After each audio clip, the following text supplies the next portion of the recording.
Okay. Wonderful. Everything's working as it should be.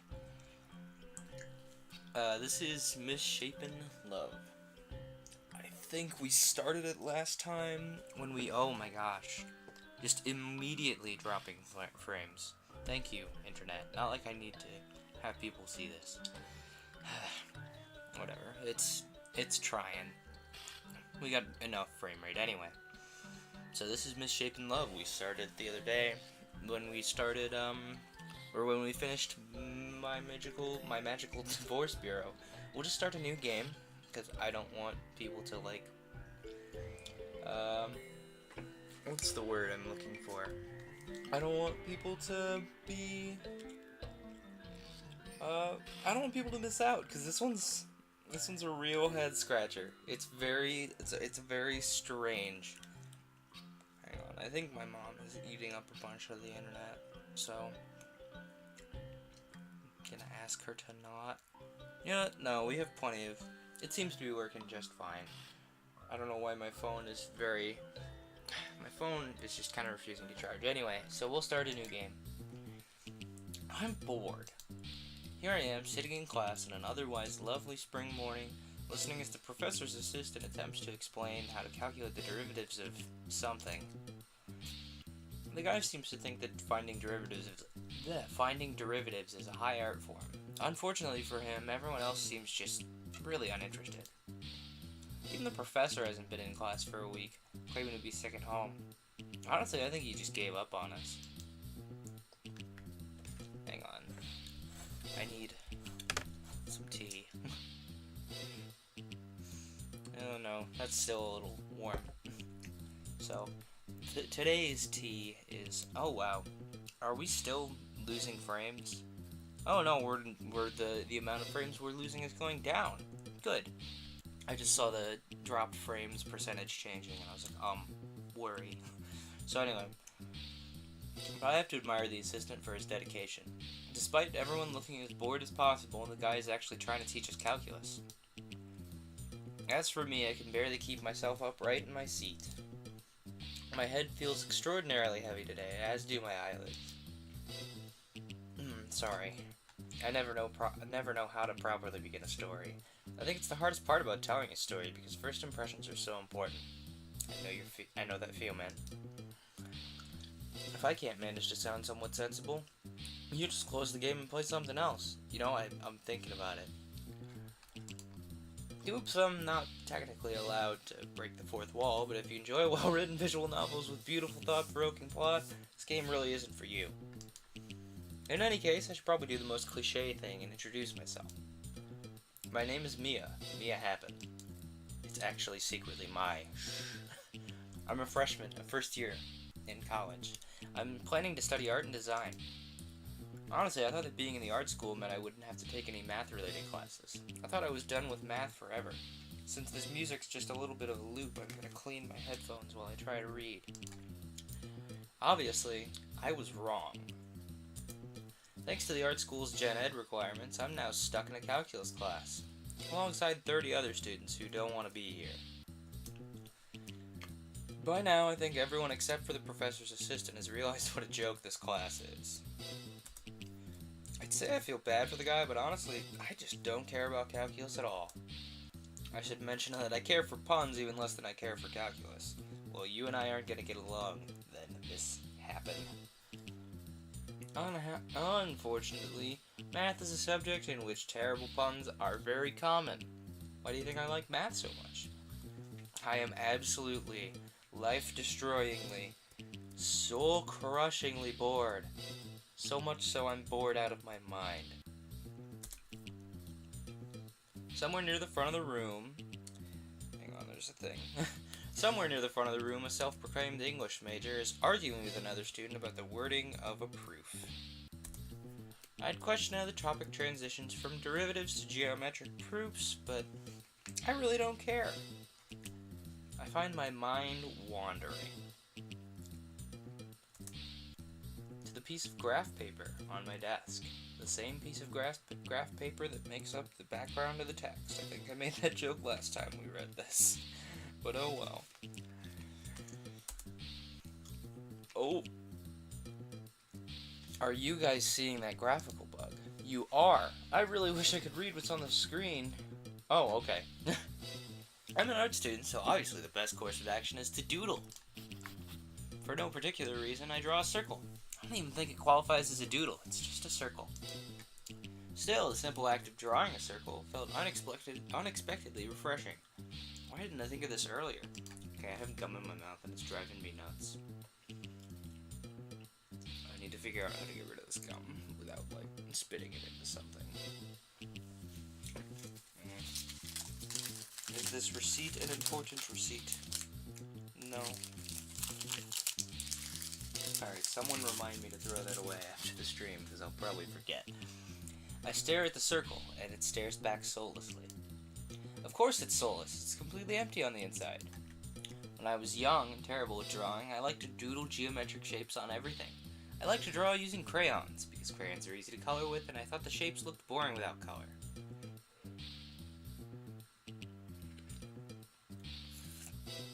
Anyway, today's tea is purple tea.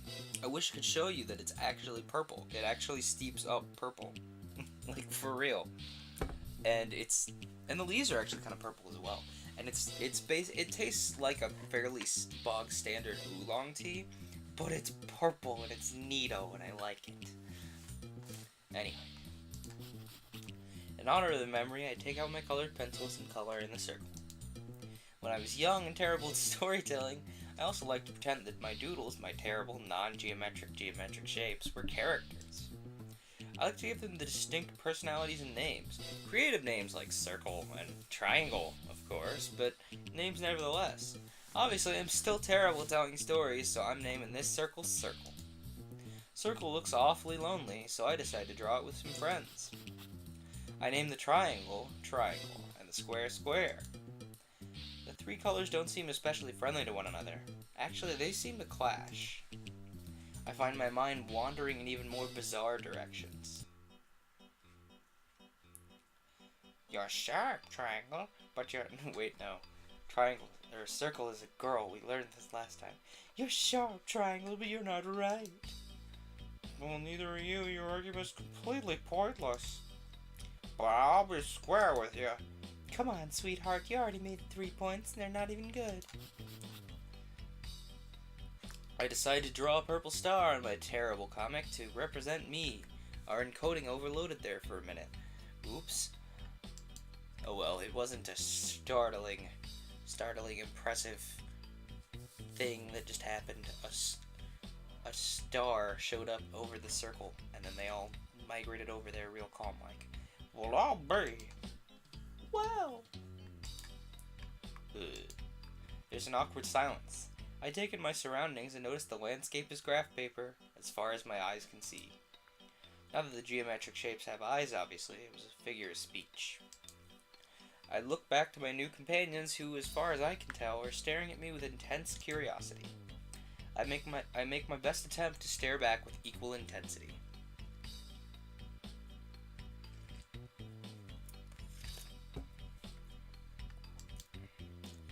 Are you admiring my red-hot bod, sweetheart? I notice that Circle has a feminine voice. For some reason, I'm not at all surprised. Both Triangle and Square have masculine voices, although Triangle's voice is noticeably softer. Are you flirting with her? Well, I sure am. But I didn't know you rolled that way.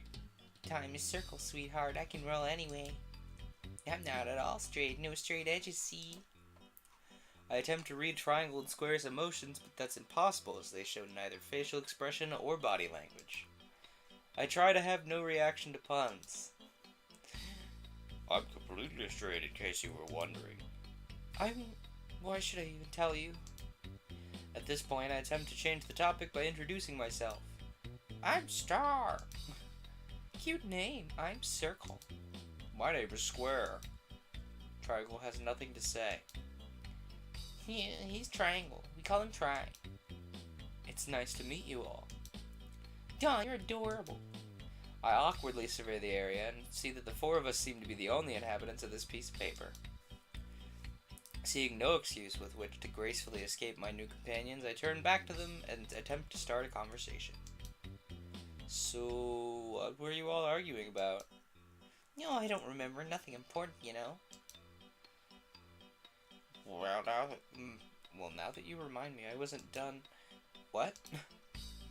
Circle rolls toward me playfully and starts speaking in a very sugary voice. Try and I tend to argue over all sorts of small things. Well, I'm just pointing out when you're wrong, though. No, be quiet for a moment, Try, will ya? No. Circle rolls even closer to me. How about we make you a deal, sweetheart? If you go on a date with one of us, then we'll stop arguing. You get a free tour around the area, and whoever will pick get the honor of your company. It's a win-win situation. But there isn't anything to tour around the area. Well, I gotta agree with Triangle on this one. Shush, you two, don't ruin the mood. So what do you think, Star? I think about it and find no reason to not take the deal. I can't think of anything better to do anyway, and it might be fun to spend some time with these geometric shapes. Most importantly, I can end their argument and therefore also relieve myself from the terrible puns they keep throwing at each other.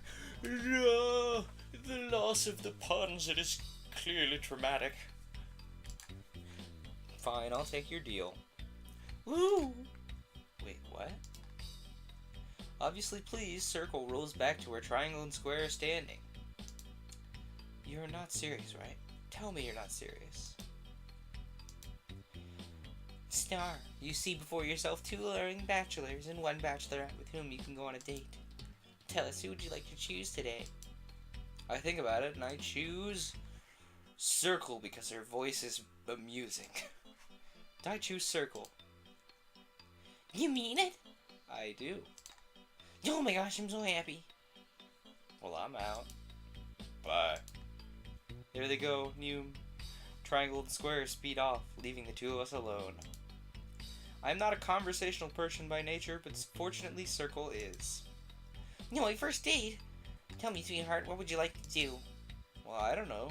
What is there to do here? I can give you a tour. Would you like a tour? That would be nice, thanks. As I soon found out, the graph paper is actually a fairly small space. But as I also soon found out, Circle's a lot more energetic than I expected. This is the top right corner of the graph paper. I see. I don't actually see. This area looks exactly the same as the last area we were in. This is the bottom right area. Interesting. It was not actually all that interesting, but it's worth the exercise, I guess. This is the bottom left. Ah. Now I'm just out of breath. I didn't know geometric shapes could actually be out of breath. Oh no, the encoding overloaded so you didn't get to see these fancy shapes sliding around like they mean it. Let's hang on a second. Okay. And this is where we began, the top left area. No. You okay? Star, are you okay? Yeah, let me catch my breath. You don't seem tired at all. Well, you know what they say, they see me rolling. Yeah, don't start. My entire star-shaped body feels sore. Would you like to stay here and just talk for a while? Yes, I'd appreciate that. Sorry for leading you around in circles. I thought I accepted Circle's deal to escape the terrible puns, but alas, I was very wrong.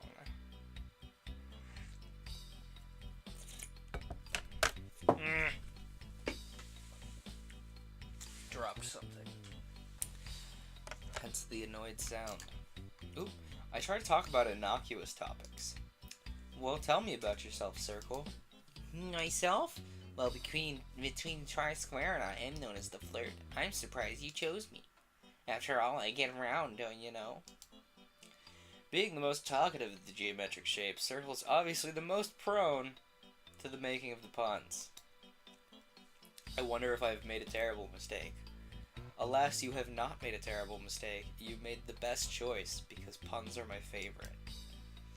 I see, so you're also the most popular? It's all about popular. Sure am. I have a lot of hobbies, so it's easy for me to find something to talk to each individual about. To be honest, I'm quite well-rounded. I can't tell if she's making puns on purpose, or if she just does so habitually. It's the second one. That's me, though. I quickly changed the topic in an attempt to escape the puns, but I don't think you will. In that case, do you draw? Sometimes. I'm not great at it, but would you like me to draw you a portrait?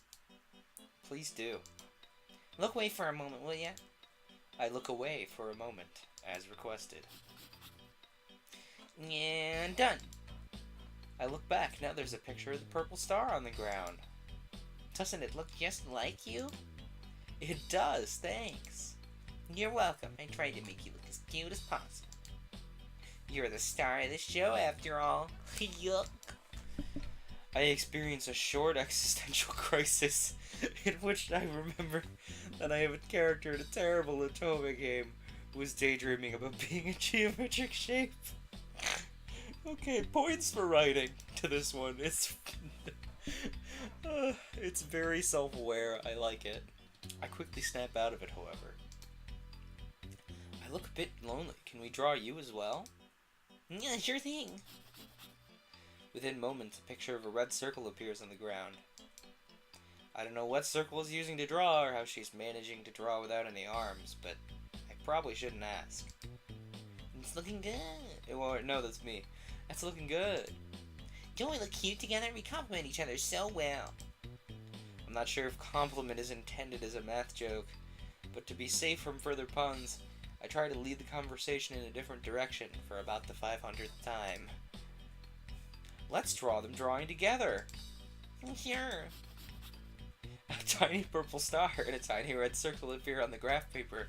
It's just gonna recurse. There's just gonna be too many circles and stars. Yeah, tiny stars are adorable too. Let's draw their drawings drawing together too. How many layers deep can we go? An even tinier purple star and red circle appear. The tiny star almost looks like she twinkles. Can you draw us even smaller though? Wait a minute. Oh, I can see them. At this point, I can barely distinguish the shapes anymore. The star and circle look like mere dots now. I admire the art, feeling vaguely flattered that Circle is willing to draw this many portraits of me. It looks nice. I'm glad I chose to spend time with you. Star. I look at Circle, who now seems a lot less flirtatious and a lot more hesitant. Yes, Circle? Can I tell you something? I mentally prepare myself for just awful puns of the highest caliber. Yeah, what is it? Circle pauses and steps back a bit. When I was younger, I always made fun of for being different. The other shapes told me I didn't deserve to play with them because, unlike everyone else, I didn't have any angles or edges. Because I'm so curvy, I'm often judged for my body. When everyone else realized I'm not straight, I felt even more ostracized. I felt that no one understood me. When I was lonely, I often doodled characters and pretended to talk to them. For some reason, this story sounds vaguely familiar. I suddenly feel closer to Circle. I feel like I understand her personality and motivations, and I feel like I want to know her better. So as I grew older, I acted more and more flirtatious and outgoing so people wouldn't think I was pathetic. But really, I'm scared. I'm scared people don't like me. But you just said you're glad you chose to spend time with me. That means the world to me, thanks. Although this feels like a very cliche situation, I try my best to play the part of an Atome game protagonist. Circle. At the dramatic climax of my daydream, a hand grabs the graph paper off of my desk. I look up and realize that it is the self-proclaimed English major from the geometric proof argument, wearing circular earrings. Oh my! I instantly notice how confident and lovely she looks. Were you making comics? This looks adorable. Yeah? She turns her attention to me and smiles sweetly. Sorry, I didn't introduce myself. I'm Rachel too. Please call me Ray. I'm an English major. I want to become a journalist. Okay. She looks at me curiously as I try not to stare. I'm MisSHAPEn. I'm an art student. Aw, that's such a cute name. Pleasure to meet ya. She turns her attention back to the graph paper. I feel an urge to climb under my desk in embarrassment, but I try to sit as upright as possible. I discreetly look around the room to see if anyone else is watching, but the room is mostly empty. I somehow didn't notice the end of class bell.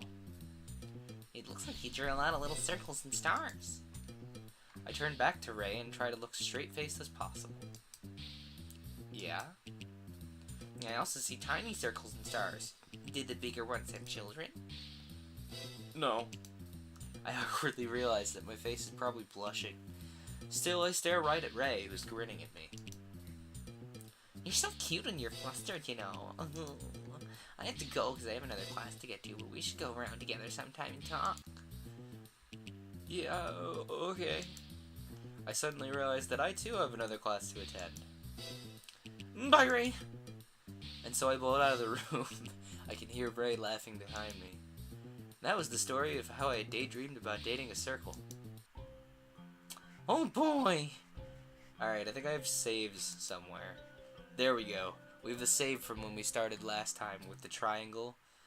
Let's load this save. Hang on, let's back it up a little bit to when we first picked triangle. I wanted to talk to you, triangle, because then we don't have to go through the intro again. But I don't want to talk to you. Simple flattery doesn't seem to be working. I have to try harder.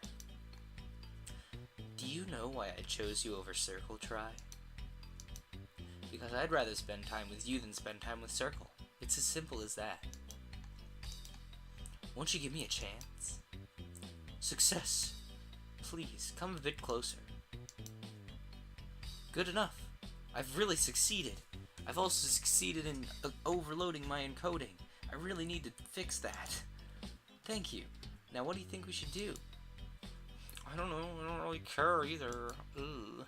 Triangle still sounds very cold towards me. I must try harder to capture his heart. Would you like to give me a tour, as Circle suggested? No. Mentioning Circle at all seems to be a mistake. I feel like all my success was suddenly reset and I have to start from nothing. I try to start a conversation with the most generic conversation starter I can think of. Tell me about yourself, Try. Or should I? Well, I want to know you better. Did that work? Trying a triangle. Happy now? Not really. Good, I wasn't trying to make you happy anyway. Oh. Overloading encoded. Oh. Encoded overloading, rather. Ugh, words are hard. I feel distinctly annoyed because Triangle's attitude is just rude. Look, I chose you so I could get you to know you a little better. Will you at least make an effort and pretend to be interested? No. I never agreed to this. I'm being forced to talk to you. I'm not forcing you to talk to me. I would appreciate if you did, however, since I'm stuck with you for the time being. I don't care what you appreciate. I don't want to talk to you. I don't want to talk to you anymore either. Triangle and I stand silently and I don't know what to say next. There's Circle. Fortunately, Circle appears just at the right moment. How are you two getting along? Wait, how are you two getting along? Oh, Circle. You sound relieved to hear me. How are you, Star? Triangle's being a jerk. What? It's not cute at all, Try. Aren't you supposed to be a cute, Triangle? Oh, overloading encoded again? Encoding overloaded? Just give me a second. I'm gonna fix it. I'm gonna try and fix it anyway. This doesn't need to be running. And neither does... I'd say that doesn't need to be running. As well as this does not need to be doing a run right now. Maybe this will help clean up my my encoding issues. Are you supposed to be a cute, Triangle? If you don't choose Star right, I'll steal it from you. Encoding overloaded. As soon as I tried to fix it. Don't come any closer. Triangle seems rather upset. I know that Circle wants the best for me, but I'm a bit concerned about Tri. Would you like me to make this a love triangle? Will that motivate you to be nicer to Star? I can even call it square and we can turn this into a rectangle. Rectangle. Circle. Just be a bit friendly and try, would ya? If I start complaining about you again, I'll come back and rescue her from you. Ugh. Have fun, you too. Circle leaves as quickly as she arrived. I look at Triangle, but he doesn't seem very eager to approach me again. Sorry about that, Tri. Please come toward me again. Triangle doesn't seem to want to come any closer, so I just drop the subject. This time I ask him to pick the conversation topic. What do you want to talk about? Nothing. Still as cold as ever. Look, I'm sorry about Circle. Forget it. Okay, then let's talk about something else. I'm Triangle. I'm yellow and a jerk. Happy now? What? You told me to tell you about myself. Happy now? I vaguely remembered attempting to start a conversation by asking him to tell me about himself. His attitude still annoys me, but I'm trying not to show it. Yeah, maybe. Anything else? Tell me more about yourself? What do you want to know? I don't know. Tell me what you want to talk about. I don't know. You want to tell me? I feel myself losing my patience. Why do you keep speaking in circles? I don't. I'm a triangle. Don't compare me with a circle. Okay, do you want to talk? No, particularly. Why are you even here? Why don't you just go then? Because. I stomp up to Triangle as much as a star can stomp anyway. Why are you so difficult? Circle said you'd warm up to me in time, but you're still as rude as ever. Circle that, circle that. Why do you keep talking about Circle? Why don't you just date her then? I did warm up to you, I just... Triangle suddenly goes quiet. We both seem to finally realize what he said. I don't know if it's just my imagination, but he seems to be turning orange. Gosh dang, this cup keeps this tea much warmer than I need it to be right now. Could you say that again? No, I didn't try anything. I feel my anger dissipating, and I pretend that he said it again anyway. Is my watch charging? Question of the day. Is it due a charge? I don't think so, Tim. I would really like my watch to charge, because I like actually having a watch. But my watch just kind of refuses. That's so sweet, Tri. I wasn't trying or anything.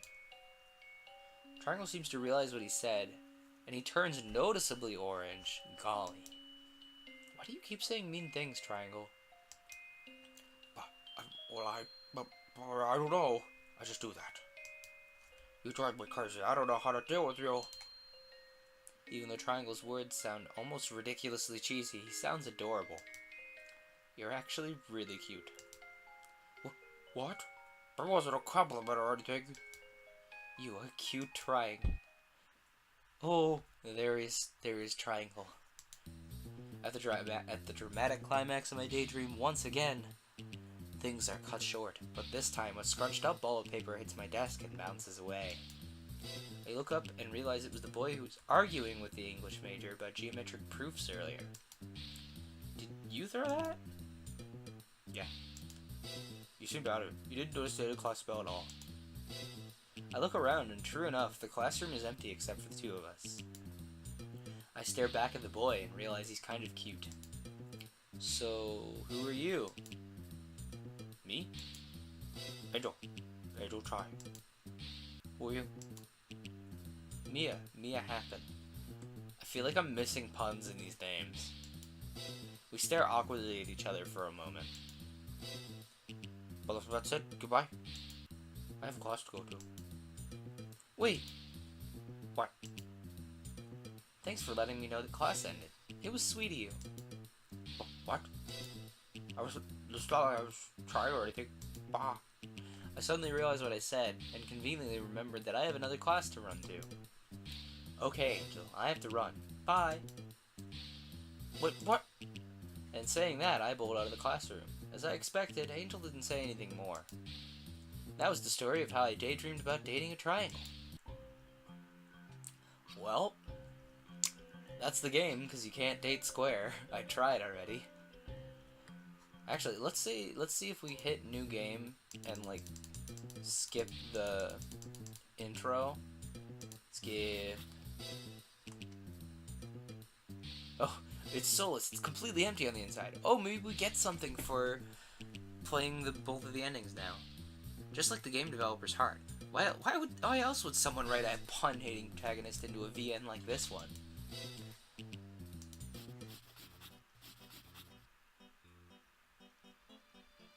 I try to read triangle and squares, blah blah, have no reaction to the puns. Talking about square, skipping the intro, yawn. Ask them about what they're arguing about. Skip, skip, skip. Skip, skip, skip, skip, skip, skip, skip, skip, skip. Skip, skip, skip, skip, skip. Square. I choose square. Wait, really? Of the three of us, you chose square? Aw, how cute. Try, let's let them have their own long time. Bah. Oh, there they go. Square's really serious. Good luck with it. My phone seems to think that I said a Google, but I did not. Of the 3 geometric shapes I could have chosen, square is definitely the hardest to understand. He seems disinterested, but I'm not sure because I can't tell what he's thinking at all. I wonder if I made the wrong choice. To be square with you, I'd offer you a tour if there was anything around your tour. I see. That's okay. Thanks anyway. Alright. We fall silent again. Square doesn't seem to find the silence awkward, but I'm not sure because I can't tell what he's thinking at all.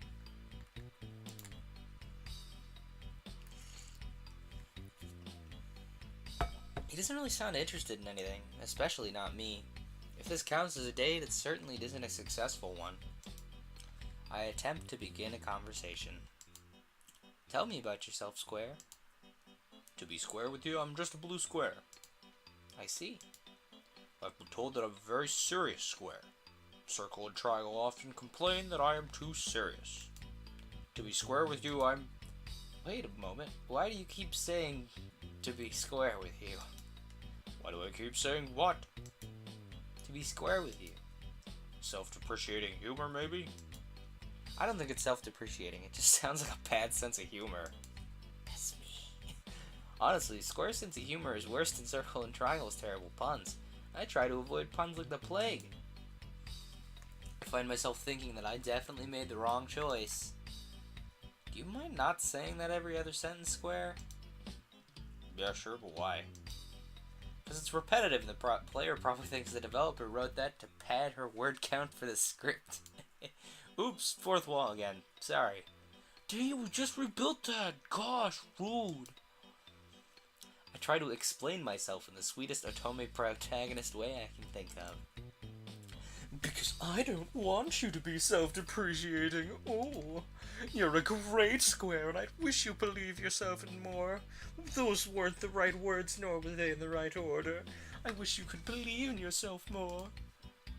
Well, thanks. Anytime. We should give Square the handsome voice. I can't tell if my cliche motivational speech was successful. Square doesn't seem interested in me at all, and if he is, I really can't tell. I try to start another conversation. What do you like to do in your free time, Square? To be square. I like to contemplate about the meaning of life, the universe, and existence. Oh. Now the conversation's going somewhere. I feel relieved to finally have something somewhat interesting to talk about. That's interesting. How do you do that? I usually lie on the graph paper and think about everything I can think about. Would you like to try it with me? I usually only lie on the ground when I feel like garbage, usually after a large meal. I wonder if that activity causes Square to be self-depreciating. I don't see why not. What should I do? Move over a bit and find some space. Lie down on the graph paper and don't talk. I'm fairly certain that both of us are already lying on the ground since we're geometric shapes on a piece of paper. Still, I try to follow his instructions as closely as possible. Is this good? Yeah. Yes. Now think about the meaning of existence. And so they sat there and thought. My mind feels empty and I feel somewhat sleepy. I don't think it's working. Star, were you arguing? Star. That's Star now. That's a star, didn't you know? Square, were you arguing the circle and try earlier? No, they wanted me to decide which of them was correct, because I'm always fair and square. Square sounds completely serious, and I'm assuming that he's not purposely trying to sound punny. I try to ignore the pun. I see. Do you never argue with them? Of course not. Oh, of course not. To be square with you, I'm always right, no matter which angle you're looking at. We both fall silent again. Square is definitely challenging to talk to. The only way I can get him to talk to me is evidently by asking him questions. I feel guilty for distracting him from his thoughts, but I don't know what else to do while I'm on the ground. So it's time to try again and start another conversation. Square? Yeah. What are you thinking about? Oh, I was thinking if two squares become romantically involved with one another, would that be square by square? I'd assume so. Would you call that square square then? Or would you call that a cube? I try to wrap my head around the idea, but I can't. Flatland boys. I actually wouldn't want to wrap my head around anything, honestly. It sounds kind of painful. Although, given that I'm a purple star right now, I'm not really sure which part's my head. Still, I feel strangely enlightened. I don't know, I'd probably call it a ship. A ship? As in relationship? To be square with you, that term might be better applied to bottom-up trapezoids. That's true. Square seems to be deep in thought again. Try to be deep in thought as well. I wonder what I'd call a star X square couple. A square starship? A square affair? The start of a square? I like the square affair. No, I mustn't make terrible puns. Square star. Squire. Stare. Starware. I vaguely remember one of my friends, a girl who was notoriously bad at coming up with ship names. I wonder if talking to her was ruined my naming sense as well. I also wonder why I'm shipping a star with a square at all. I remember one of my other friends, a self-proclaimed Fujoshi. What in the world does that mean? Let's look it up to make sure it's not a dirty.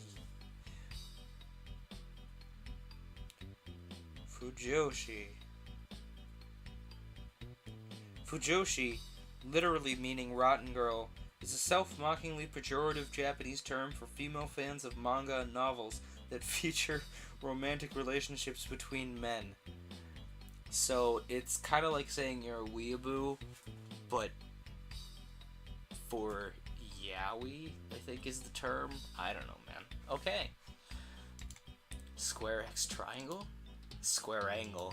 Squangle. Triangular. I can no longer tell how terrible my ship names sound. Instead, my mind wanders away toward a mostly unrelated direction. If you were gonna ship Square and Triangle, their real ship name would be House, because Triangle on top of Square is House. I wonder what my friends are doing in their classes. They're not stuck in calculus class like I am, but I wonder if they're bored. I also wonder if they're doodling weird things, or maybe they're coming up with weird ideas for stories to write. I wonder, are our actions important to the grand scheme of existence? Are my actions meaningful? Can I shape the universe?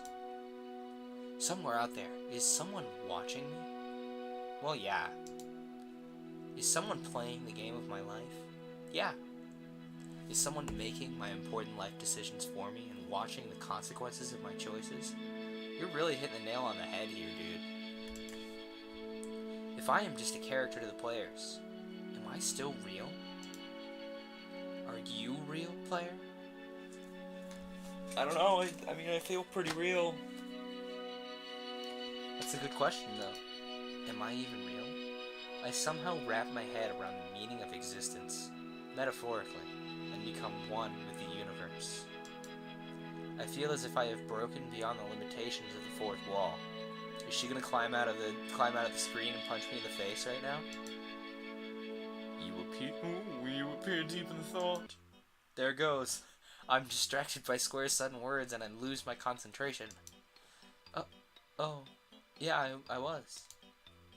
What were you thinking about? I paused dramatically and tried to sound as enlightened as possible. I was thinking about the meaning of existence. Ugh. I see, and what is that? Finally, Square seems somewhat interested in what I'm saying. This is definitely a success. Am I a human daydreaming of being a geometric shape? Or am I a geometric shape dreaming about it being a human, who's in turn daydreaming about being a geometric shape? Am I real? Are you real, Square? The players who are currently watching our every action, are they real? What was that? To be square with you, I think you broke my fourth wall. I looked towards Square and realized that one of his sides is now cracked. What have I done? Just as I was able to pique Square's interest. Are you okay? Please quiet down. To be square with you, I've been mortally wounded. Mortally wounded? Yes, I'm sorry, Star. I thought we could take our time and get to know one another slowly, but that is not to be. I'm dripping out of myself right now, if you look at the sprite. Square! Don't die! No! I'm sorry, Star. No! To be square with you, I've always wanted to tell you. Thud. MisSHAPEn, what do you think you're doing? At the dramatic climax of my daydream, I'm suddenly interrupted by the professor's assistant. He does not seem very pleased with me. I look around the classroom to see if any of my classmates might be able to help me, then realize the professor's assistant and I are the only two left in the classroom. You didn't hear the end of class bell? Shocked by the situation I'm now in, I look straight at the professor's assistant. I'm sorry. He looks at me somewhat kindly, and I suddenly realize how good-looking he is. He is kind of handsome. You appeared deep in thought. You didn't pay attention during class, did you? I awkwardly nod. Surprisingly, he doesn't seem angry, though. Don't worry. To be frank with you, I'm not as serious about the class as I act. That's good to hear. I suddenly realized what he said. Wait, is your name Frank? Yes, it is. Frank Segoy. Professor's assistant. How did you guess? I'm joking. It's actually just self-depreciating humor, right? Frank and I stare at each other for a moment. I can't read his facial expression very well, but I think he looks a little surprised. How did you guess? I dramatically look towards the clock in the classroom and try my best not to laugh. Lucky guess! Oh, I gotta run to my next class. See you later, Frank. And so I bullet out of the classroom. As expected, Frank didn't try and stop me. And that was the story of how I daydreamed about dating a square. Is that it? Do we not get a secret route for completing the game?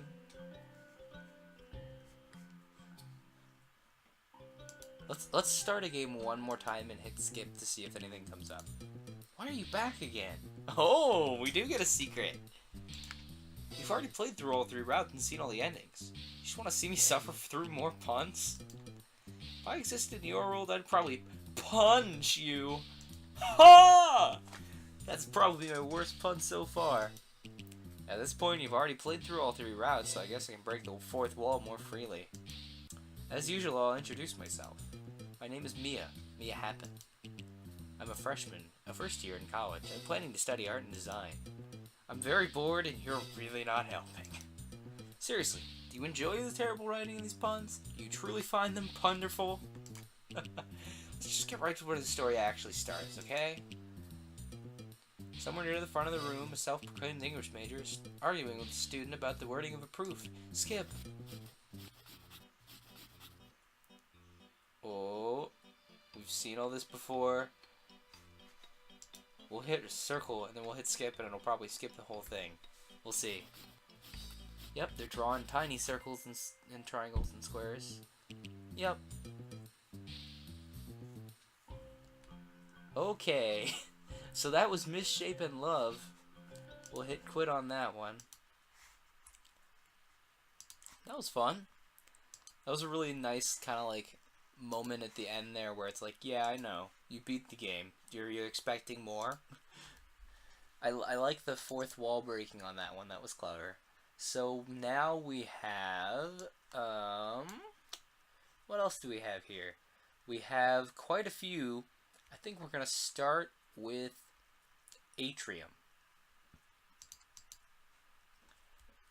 And then we'll just work our way down the list. There's one more that is not in the list right now that I need to put in the list. But we're going to see if Atrium boots up here. Everybody cross your fingers. Actually, let me open my Twitch thingamabob on my phone to make sure that Atrium isn't in the actual Twitch database. Because if it is in the actual Twitch database, I want to put it there so if somebody goes, hey, you're playing an actual game rather than just games and demos. Do the thing. Oh, MisSHAPEn is streaming Rock Band. If he's still going by the time we're done, we're definitely going to have to head over there and say hello.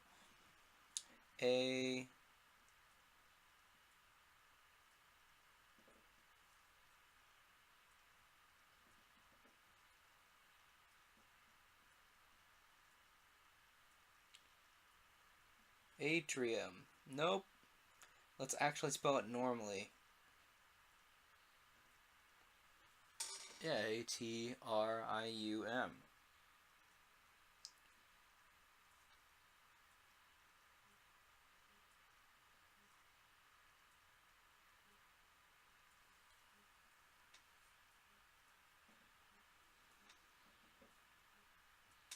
Atrium.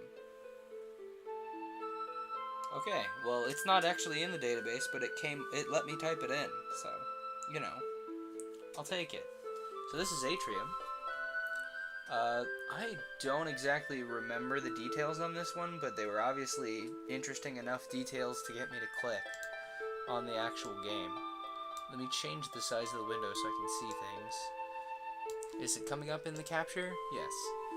Okay, so this is Atrium. Let me look at the preferences and bring the background music down a little bit, because it's a little loud, and I don't want to be shouting at you guys. Yeah, that looks just fine. Alright, so we'll just start. Thursday. God dang it, I'm late again. Oh, her name's Amaranth. If only the professor didn't make me stay after class to talk about my next paper. Ah! On Thursday afternoon, after my last class of the day, I sprint toward the local supermarket with a completed application form in hand. I'm headed towards my fourth and last job interview of the week, and seeing how the previous ones had gone, is probably my last chance to find a job anywhere close to my university. We've also overloaded the encoding in OBS, so we'll give it a minute to think about what it's done. Please stop overloading. This game is not that hard to render. Please stop. Please stop overloading the encoding. Please. Please. Please stop. It's time to stop. Thank you. That took way too long. All 3 fast food restaurants I applied at earlier this week rejected me on the spot, and none of the on-campus businesses I inquired at last week would even consider granting me an interview. We've also overloaded the encoding again. Gosh, diddly dang. What is the deal, OBS? Are you just not happy today? Do I need to... I don't want to turn down my settings even further. Like, we're already in 480p. We're crying out loud. Like, please Stop overloading encoding. Like, is there something else I can do here? Can I, like, close chat? Maybe if I open chat on my phone, that'll help. Let me open chat on my phone and, like, get rid of all the, like, resource-hungry things Chrome does. We'll see once if that helps anything. Chrome, and all the Chrome tasks, and task, and task, and all those Chrome tasks. That might help. There we go. That might help a little bit. Maybe now the encoding won't be so darn overloaded. But alas, it still says encoding overloaded. Am I gonna have to, like, stop the stream and then come back? I think I might do that, just to, like, bring the settings to... Oh no, the encoding has stopped being overloaded as soon as I told it to... As soon as I threatened to quit. Sadly enough, it wasn't because I was often late to the interviews, though I doubt any of my potential employers were impressed by my untimeliness. My most fundamental problem is an unerasable part of my record. The fact that I was fired from my previous job. At this rate, I don't think I can really make it on time. I'm so tired, I can't run much further. But this really is my last chance. No, I can't feel sorry for myself. I have to do this if I don't want to be unemployed for the rest of the semester. Speaking of unemployed for the rest of the semester, that job needs to get back to me. I'm waiting on them to be like, hey, you need to take your drug test here, and your actual come to the place date is this date. But I was waiting for him today, so I'm emailing him tomorrow. Like, hey, I need details, because I need to make money. You know? That's the long and short of it. Maybe if I take a shortcut here? I take off into a small street. I've never gone through this small street before. How'd I end up in this situation anyway? Frankly, it's probably due to a combination of unfortunate circumstances and my unfortunate ways of dealing with them. I guess right now is as good of a time as any to introduce myself.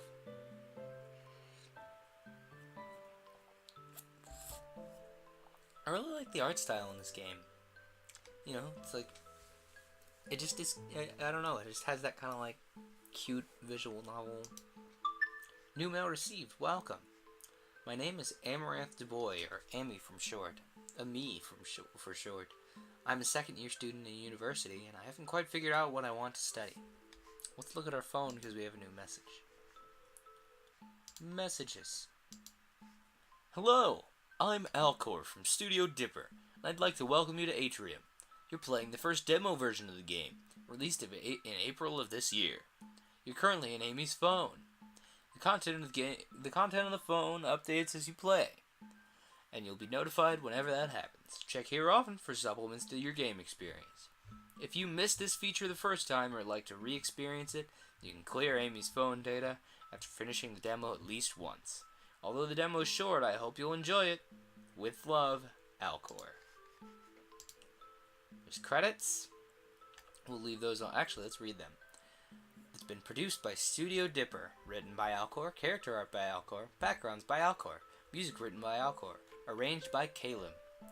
GUI designed by Alcor. Programmed by Alcor with help from Wind Chimes. And we're using the RenPy engine. Someone just rang my phone. I hope it's not an important... Nope, it's not. The music player is currently unavailable. Please try again when the updated demo is released. I don't know, these are probably CGs or pictures or something. And this is the cast of characters. Anyway, we're done with the phone. At the moment, I have no idea what I want to do for the rest of my life. If I don't find a job soon, I won't even know what to do from day to day. 2 weeks ago, I was still working as an assistant in the university library when I made a mistake that caused, well, quite a scene. If I hadn't been fired for it, I probably would have remembered the incident as a funny story. As it is, however, I prefer not to think about it. Instead, I look around and consider the shortcut I took to get to my next interview. This street doesn't look familiar at all. There's no way for me to make it on time. May I help you, miss? Suddenly, I notice a guy standing in front of me. Though he seems to be around my age, he has an air of authority about him. We got a ping on our phone.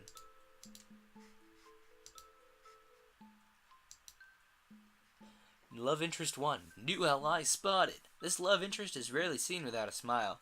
He's the same height as Amy, and looks young for his age. He's actually 23. Okay.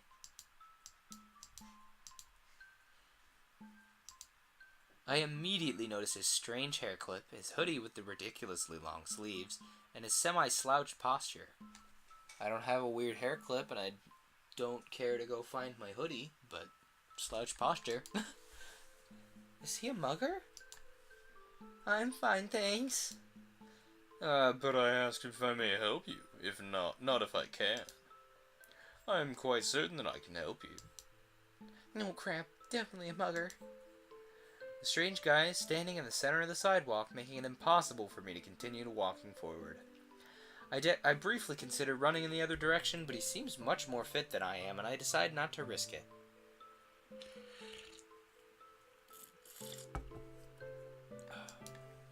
I've never gotten mugged before, so why am I getting mugged right now? I don't have time for this. I should just get this over with. If you meant that you can help me lighten up my wallet, I'm sorry. I maybe have $5 in cash total. I take my wallet out of my pocket and begin fumbling through all the other pockets in my wallet. I tragically discover that I only have $3, 5 quarters, and a small handful of pennies. No, I think I only have $4.37. This is why I'm looking for a job. I hope it's enough anyway. You can also take my credit card, but I don't think you can actually use that and... The strange guy suddenly begins laughing, and I stop talking immediately. I see. So you thought this was a hold-up? I apologize for the misunderstanding. I didn't mean to intimidate you. I'm just a delivery guy. Who might you be? I feel my cheeks heat up as I realize my mistake. Oddly enough, the delivery man doesn't seem offended about being mistaken for a mugger. I am Amaranth Du Bois. Just Amy is fine. I'm so sorry. Amy, you said? What a fitting name. How would you like to work in a flower shop, Amy? I stare at him, certain that I heard him wrong. Excuse me? You're looking for a job, correct? I'm offering you one. It's a simple and relaxing position, perhaps even enjoyable. Unless you're allergic to pollen or something. I try and fail to comprehend the situation I'm now in. A delivery man who I assumed was a mugger couldn't possibly be offering me a job, right? I'm not allergic to anything, but... What? Heartful Flowers is currently seeking a part-timer. I mean, since you're standing in front of the shop, I thought I'd ask. I look toward the nearest shop, and sure enough, there are plants everywhere, both inside and out. Heartful Flowers is written above the door, accompanied by a logo that appears to be a combination of a potted plant and a heart. Nice shop, isn't it? Wouldn't it be nice to work here? Of course, this all must be quite a surprise to you. It'd be unreasonable for me to demand a reply immediately. How about you walk over the shop for a while I go run some errands? You'll have some time to consider my offer, and I'll ask for your reply when I return. Sure, you think? Perfect. Please sit at the counter and serve any customers who enter the store. There shouldn't be any, but it's Thursday, but you always gotta be prepared, you know? Wait, customer service, Before I can protest, I'm ushered into the flower shop. When I turn around, the delivery man's already gone. Oh, what did I get myself into now? I place my items on the counter and I look around the lobby. I also open my phone to look at Twitch chat. Because, you know, important. I wonder if you can even do, like, chat moderation from your telephonular device. I don't know, to be honest. I guess we'll find out. Chat.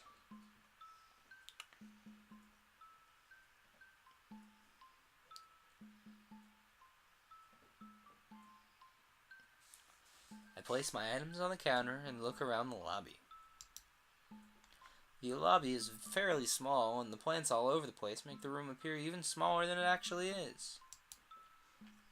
Just from glancing over the various bookshelves and cupboards, I notice a variety of tiny desk plants, potted house plants, and fresh-cut flowers.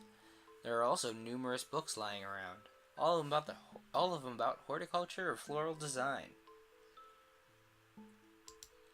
Despite all the clutter, the shop doesn't seem messy or disorganized. Rather, the shop has a cozy atmosphere. And I imagine that any customer walking through the door would feel welcomed and at ease. Even though I'm not particularly interested in flower shops, I find myself relaxing as I admire the plants in the room. A floral arrangement in the fridge catches my eye, and I approach it to take a better look at it. Wow, this arrangement is beautiful. There's so many types of flowers, and the colors are dazzling. There's so many roses, this must symbolize love. Can't tell if I have to yawn or sneeze.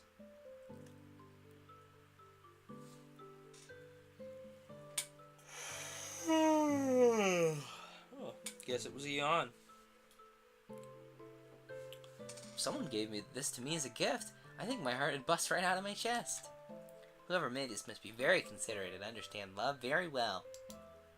Wait, the hanging flowers? That's red amaranth, right? Although I know the names of very few flowers, I'm very familiar with amaranth. After all, it was named after it. I take a good long look at the red hanging flowers, and sure enough, it is in fact an amaranth. I didn't know amaranth could bloom this late in the autumn. I was almost sure it was a summer flower. Oh, it's so pretty. It's my favorite color, too. Actually, this would make a perfect phone background. I hope photography is allowed in the store. I take out my phone and quickly snap a photo of the arrangement. After applying a filter to the phone, the whole phone. I set it as my new phone background. The whole phone is now my new phone background. There's one of the photos. Perfect! I wonder who arranged these flowers. The delivery man didn't seem like the type of person who'd make floral arrangements. And he said he was just a delivery man anyway. I slip my phone back into my pocket and begin searching the shop for a business card, informational brochure, or anything else that might tell me more about the shop or the florist who works there. Strangely, I find nothing whatsoever. Nothing in the shop has Heartful Flowers logo on it, much less any information about whoever works here. It's a little weird, actually.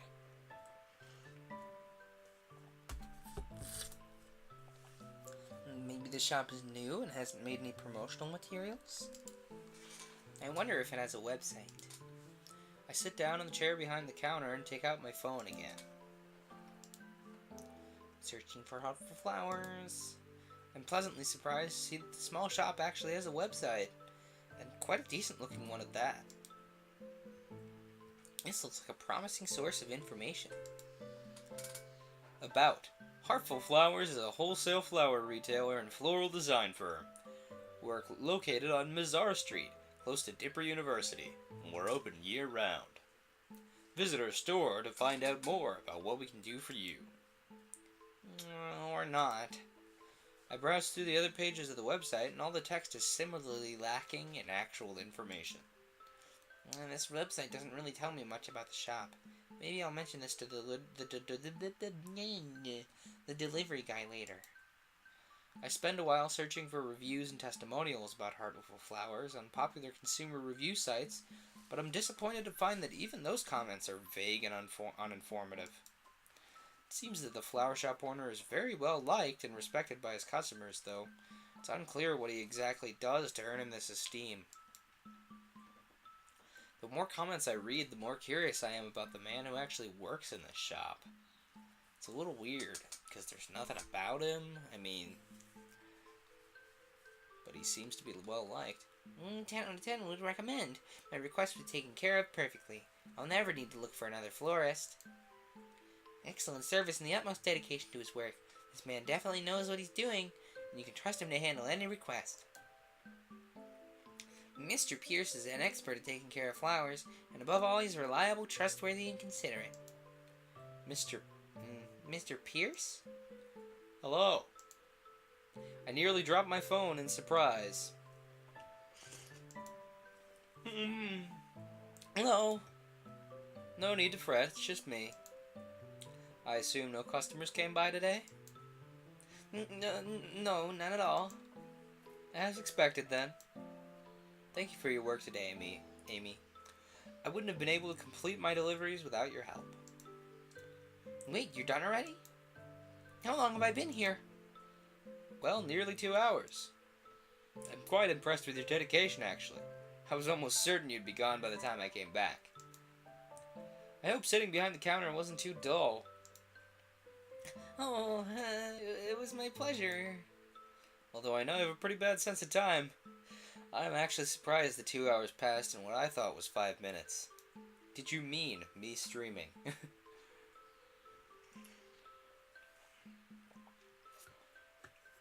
Have you decided whether to accept my offer? I shake off my nerves and clear my mind, pushing away the memories of my past failures. Even though the flower shop, the delivery man, and even the offer itself were all questionable under normal circumstances, this is honestly my last chance to find a job. That's not an opportunity I'm willing to let go. I take a deep breath and look at the delivery man. Yes, I accept. I meant to say I accept the job offer, if you're still willing to have me. I know I probably shouldn't have been using my phone while I'm on the job, and I'll remember not to do that again in the future. The delivery man suddenly begins laughing once again, and I stop talking abruptly. The entire situation feels a bit like deja vu, and I wonder if I'm dreaming for a moment. Relax, you're hired. Congratulations, Amy. The words finally sink in. Wait, I'm hired? I'm hired! Thank you so much, Mr. Delivery Man. Without you, I'd still be lost, unemployed, and pathetic. My name's Hisashi. Pardon? Hisashi Fujimoto. Just Hisashi is fine. Something has changed in the phone. I think it was the contacts. Hisashi. Hisashi Fujimoto. Age 23. Occupation delivery man. A delivery man who transports fresh flowers and fruits for a living. This is his voice. Oh, of course. I'm sorry I didn't ask earlier. I was excited. Don't worry about it. Would you be willing to start tomorrow? Start working tomorrow? It's quite soon, but it shouldn't be a problem.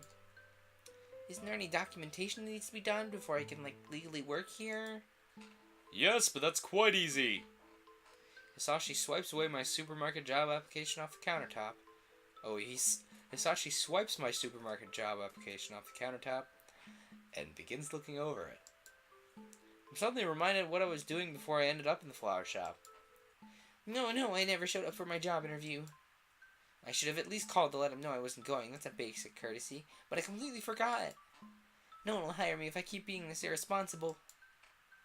Well, you just got a job, didn't you? Relax. Your interview was scheduled with Rodriguez, right? I stopped by his store on my rounds and told him the situation, so you should be in the clear.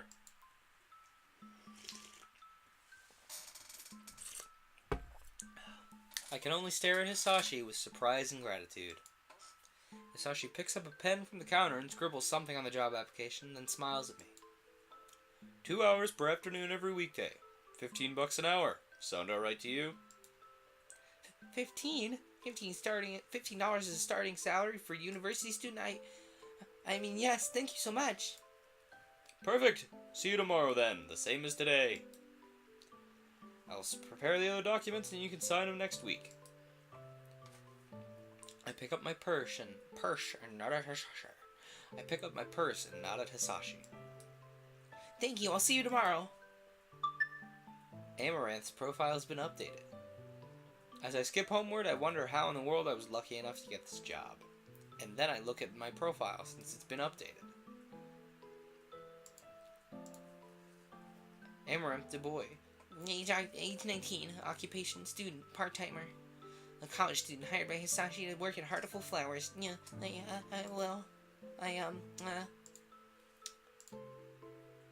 Now it's Friday. As soon as my last class of the day ends, I make my way to my new workplace. It's my first real day at work, so I'm making an extra effort to be on time. Good afternoon, Hisashi. Oh, I guess he's not here right now. I make my way to the counter. As I set my bag down, I notice a handwritten note on the countertop.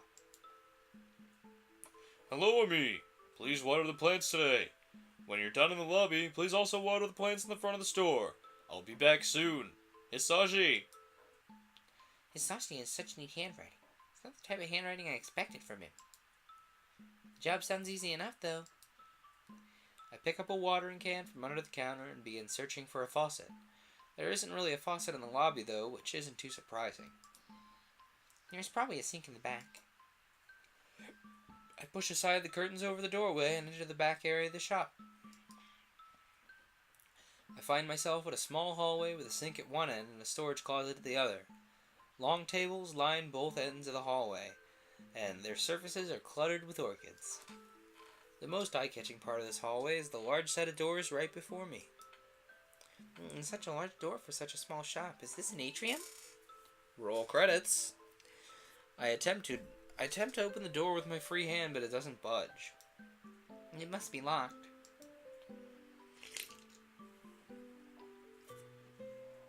Why would an atrium be locked, though?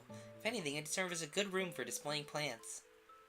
By the size of these doors, this room could be a lot bigger than the lobby.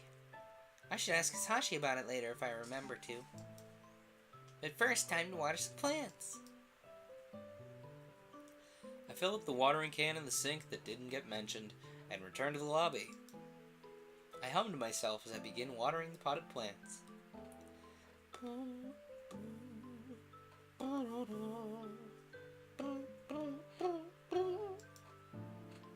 When Hisashi returns, I'm watering the hanging plants outside of the store. Working hard, I see. Hello, Hisashi. I'm trying my best. You're very dedicated to your job. Have all the plants in the lobby been taken care of? Yes, to the best of my knowledge, anyway. I wasn't sure about the flowers in the fridge, but I watered them anyway. I thought I'd rather be safe than sorry. Actually, I don't have a good idea of how much to water the plants. I just poured what I thought was a moderate amount for each plant. Oh, don't worry about that for now. I'm sure you'll learn with time. Your shift is almost over. You may clean up and prepare to leave now. Wait, already? That didn't feel like 2 hours. In any case, I'm almost done out here. I'll finish watering the last few plants, and then I'll clean up and go home. Golly.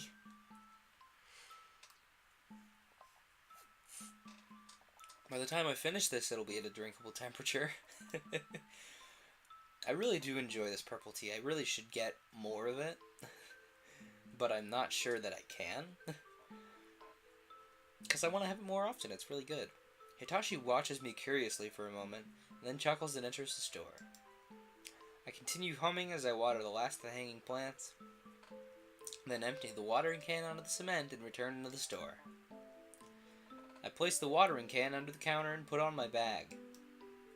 Good work today. I apologize for not appearing till the end of your shift, but you did a fine job without my direction. I think you made a great shop assistant. Thank you so much. And I'll see you next week. Yes, certainly. Please enjoy your weekend. You too. I wave to Hisashi as I exit the shop.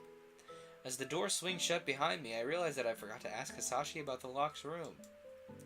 Yeah, well, there's always next week. As I head homeward, I think about all the different dishes I could cook for dinner. And then we skip the weekend and it's Monday.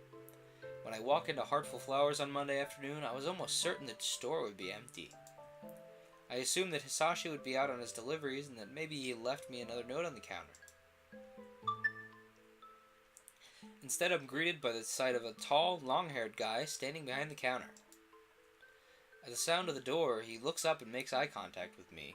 I'm gonna check my phone, I want to check the phone, not go to the next thing. We got a new mail.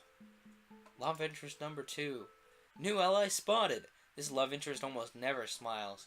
But beneath that permanent scowl, maybe there's a heart of gold? I glance at the countertop and immediately notice the cash register is open.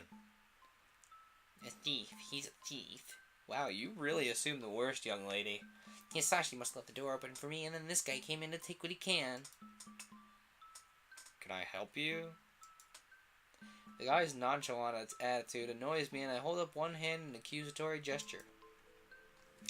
Excuse me, mister, you're stealing from this shop in broad daylight. You have the guts to ask if you can help me? You should be ashamed of stealing from a small business. Unlike you, I'm sure the florist is a hard-working man who actually worries his money. Now, wait just a minute. You wait a minute. Who do you think you are, waltzing into a small flower shop and going through its register? The door might have been open, but that doesn't give you a right to enter at your leisure. I'm glad I got here on time. Otherwise, who knows how much money you'd have made off with. Do you know what you're saying? I suddenly remember I'm dealing with a thief, and the thieves are potentially dangerous. Although I don't see any visible weapons on the guy, I'd be in trouble if he were to pull out like a pocket knife or something. I need to deal with this quickly and safely as possible. Alright, mister. Since you haven't taken anything, actually, I'm willing to let you go with just a warning. I won't call the cops this time, but if I catch you stealing again in the future, I won't hesitate to. Call the police. And who do you think you are? You're disturbing the peace with your baseless accusations in a shop in which you're no longer welcome. I should be the one threatening police action. What did I miss? Hisashi walks in at the perfect moment to my great relief. I quickly move to his side and point an accusatory finger at the suspicious guy. Hisashi, this man was going through the register when I got here. I offered him an opportunity to leave of his free will, but he wouldn't. Should we call the cops? What's the meaning of this, Hisashi? Wait, you know his name? The three of us stare at one another for a long moment. As usual, Hisashi bursts out laughing. I understand now. And me, this is Kenny. He's the owner of the flower shop. Stop calling me that, man. I feel my cheeks heat up as I realize the grave mistake I've made. This man's my boss, and I accused him of being a thief without realizing who he is. No, that was terrible of me. I'm so sorry, Kenny. I won't do that again. And don't call me that, okay? huh? And then what should I call you? Kenneth Pierce. Ken if you gotta. You could also try Kenny, and Kennykins. Hang on, we got a notification. Did this guy get added to the cast of characters? Yes. Kenneth Pierce, age 21, occupation, shop owner and florist. The owner of Heartful Flowers and a well-respected florist. He's a little tired sounding. You stop that.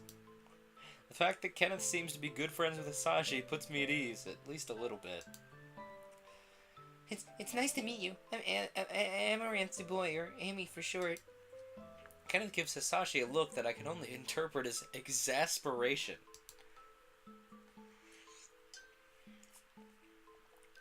Who is this? I'm glad you care enough to ask. This is the new part-timer I hired. You what? I hired her. You could use a bit of help around here. You may jump to conclusions sometimes, but she's also a very sweet and hard-working girl.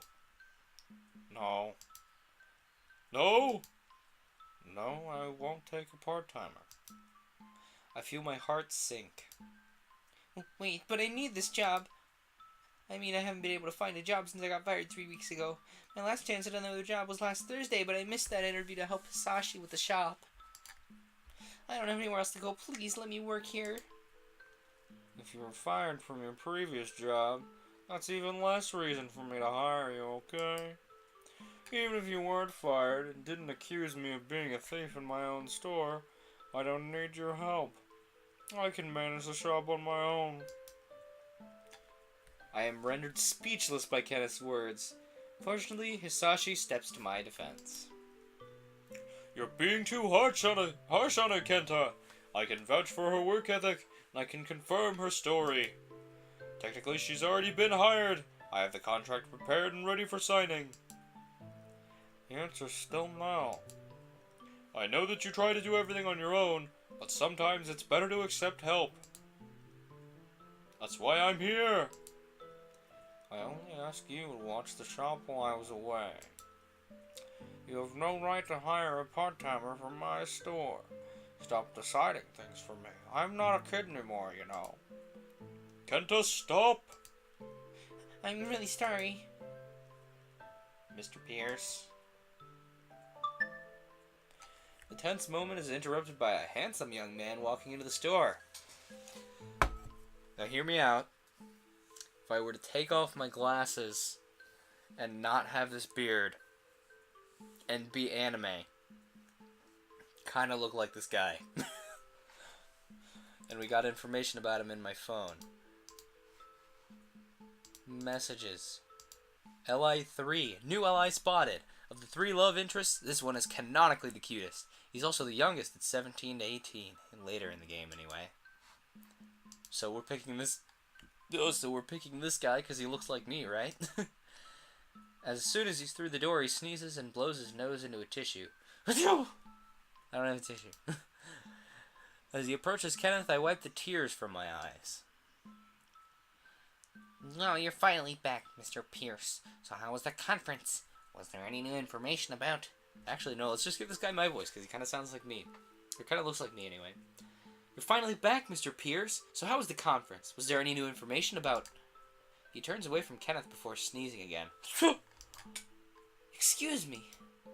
Oh, Mr. Fujimoto. You're here today, too. It's really nice to see you. I'm glad you're doing well, Ross. Well as possible. At least better than in the spring, though. Oh, I don't think we've met before. The young man turns to me, and I realize he's probably a university student. That's me. I'm a university student. I try to remember if I've ever seen him on campus. Well, I sure haven't seen you, young lady. But I don't. Hi, I'm Amaranth Du Bois. Call me Ami. Ami? It's so nice to meet you. My name is Ross. Ross Thornton. His name's not Ross Thornton. His name is Glacier Nestor. Ross Thornton. His age is 17 and his occupation is a student. A college student who often visits Heartful Flowers. He's an astronomy major. Hey, I'm taking astronomy this coming semester. I'm not majoring in it, and I don't have enough time to minor in it, but I do take an interest. You go to Tipper University, right? Yeah, I do. Do you? Yeah, I'm usually in the physics building, though, well, I'm usually in Ambrose Hall, though, so that's why I've never seen you around. I'm gonna just fill in my own details. This guy is me now. Ambrose Hall? Wow, are you a computer science student? No, but I study computer science. They're in the same building. Dang it.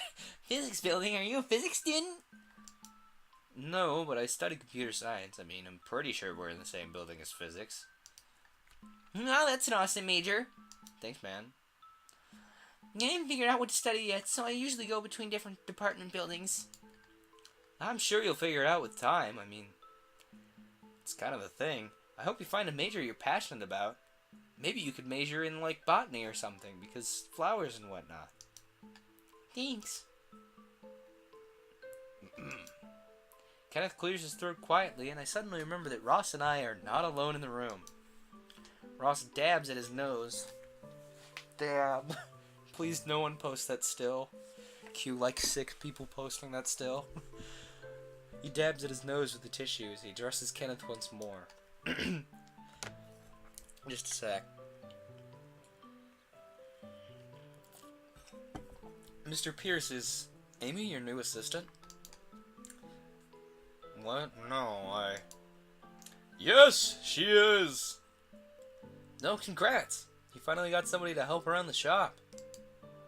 I'm sure Mr. Fujimoto tries to help when he can, but he's usually pretty busy with his job. It's pretty great you actually hired somebody. I would have helped, but, you know, me and my allergies. So Amy, what kind of... Before Rosh can finish his sentence, Hisashi grabs him by the shoulders and Kenneth gives him a death glare. Huh, is she not... That's enough. Although I don't understand what's going on, I can tell Ross is honestly speechless with embarrassment. Look at this guy! Look at that cute blush. We gotta pick him. Even if... Now we gotta pick him because he's adorable, not just because he looks like me. His entire demeaning is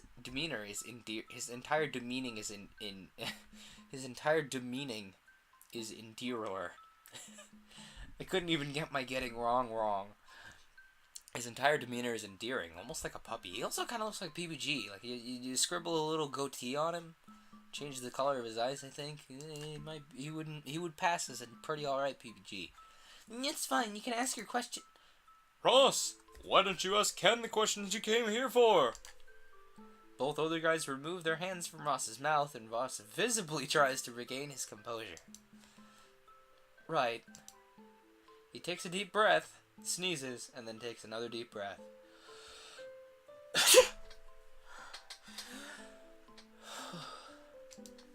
So, Mr. Pierce, were there any breakthroughs on extending the lifespans of plants, or... I'm sorry, Ross, but I can assure you I'll continue searching. Ross's expression changes immediately, and though I don't understand why he's so disappointed, my heart goes out to him. I see. Thank you for trying. I got an exam to study for. I'm gonna go home and study. Bye, Mr. Pierce. Bye, Bye, Mr. Pierce. Bye, Mr. Fujimoto. See you around, Amy. Ross tightly grips the tissue in his hand as he leaves the shop. The rest of us watch in silence as the glass door swings shut after him. I'm seeing a lot of myself in Ross. I had, like, the worst, like, spring allergies for a long time.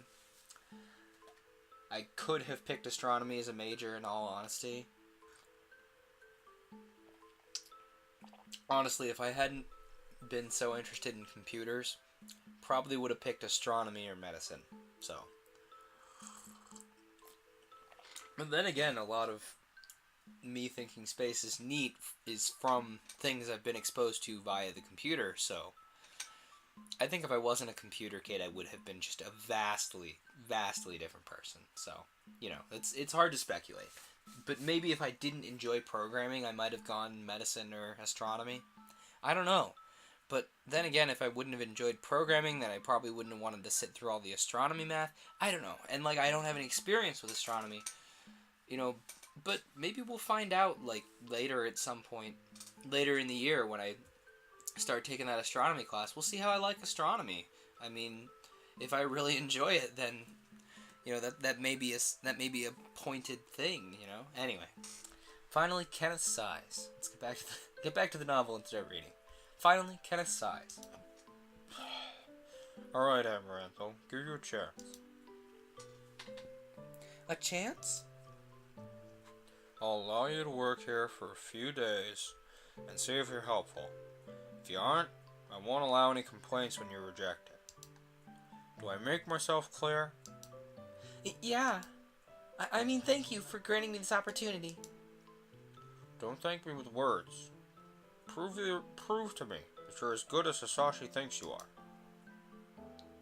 If I do find you helpful by the end of the week, I'll sign whatever work contract Hisashi's prepared. I'm glad you've reconsidered! What kind of salary do you offer anyway? $15 an hour! You what now? Hisashi grins as he makes his way to the door. Before exiting, he nods at us. Play nice, you two! And then he's gone. For a long moment, Kenneth and I just stare at each other.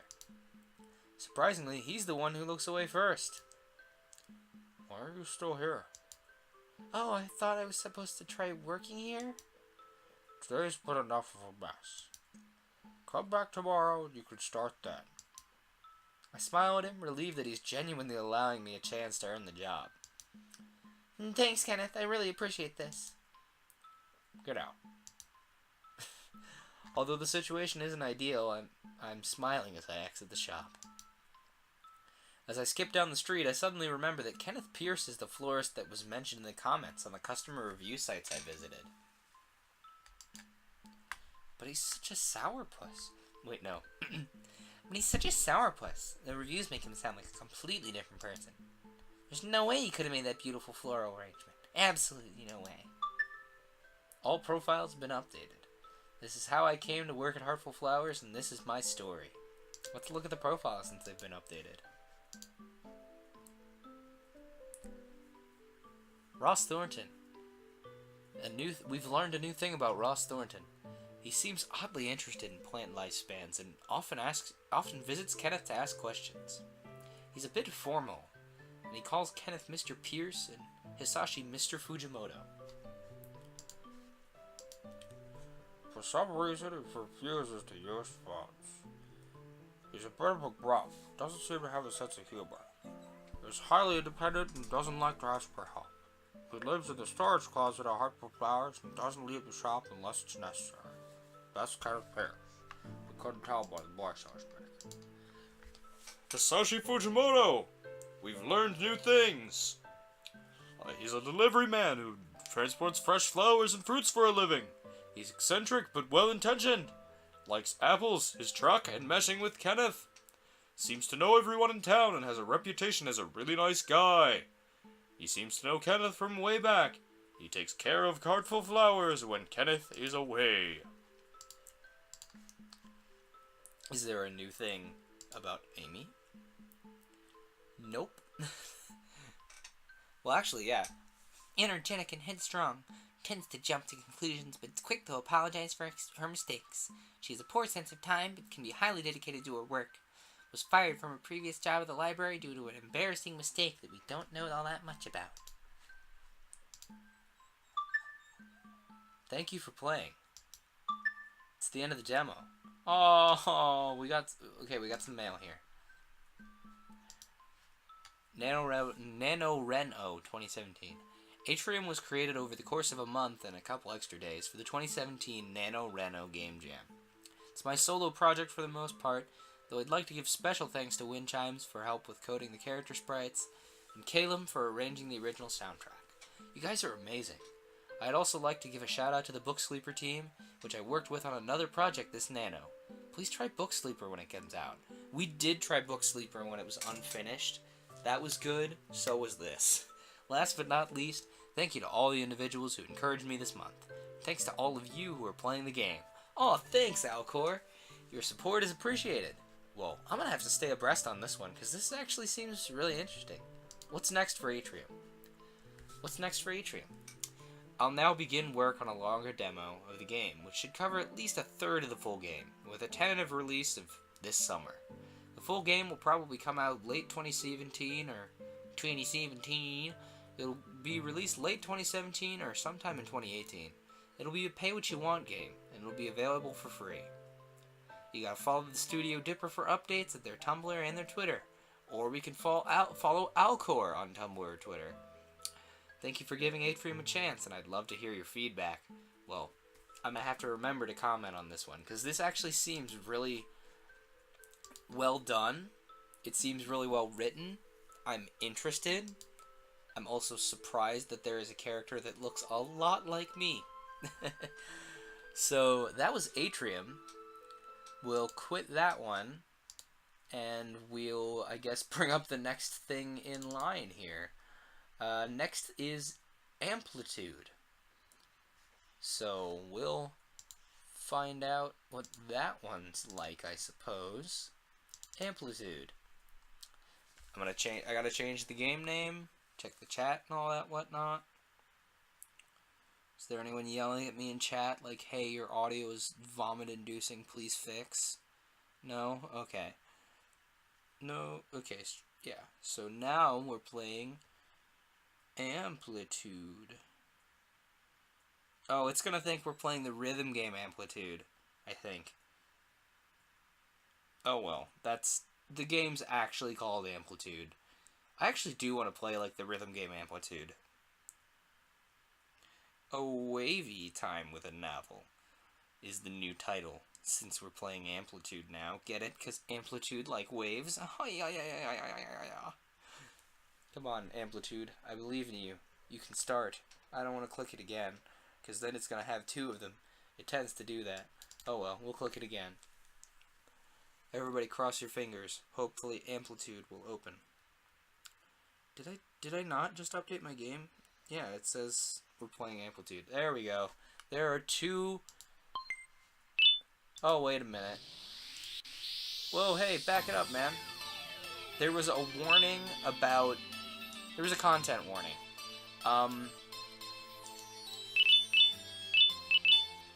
There was a content warning that was not mentioned in the page. That's real nice of you. Thank you so much. So we're not playing Amplitude because it has mentions of graphic crimes and other assorted things that I don't want on the channel. So I guess we're not playing Amplitude. Thank you for writing that in your write-up, guy. Please mention that next time. I guess we're playing Chronotopia, which... Chronotopia. Will it show up? Question of the day. There was a couple of other games with Chrono in the name. Now we're playing a timely time with a novel because Chronotopia. Sorry if I'm like spamming you guys with notifications that I'm streaming because it does that whenever you changed games.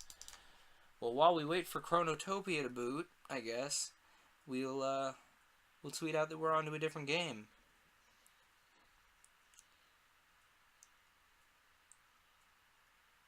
Well, I think we're through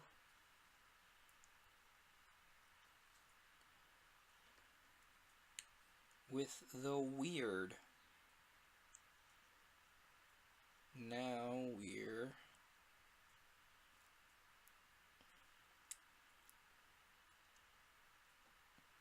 on to a game called Chronotopia. Come stop by.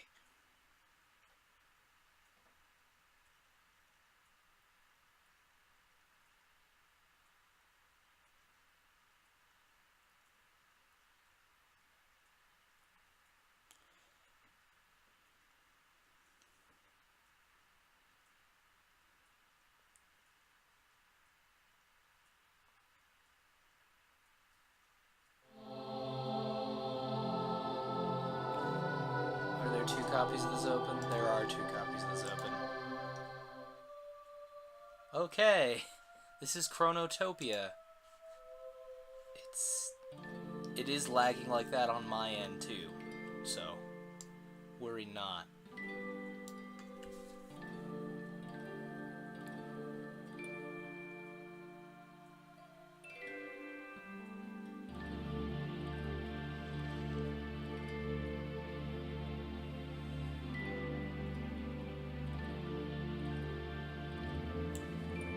It's a little high on my end, and I think it might be a little high on you guys' end too.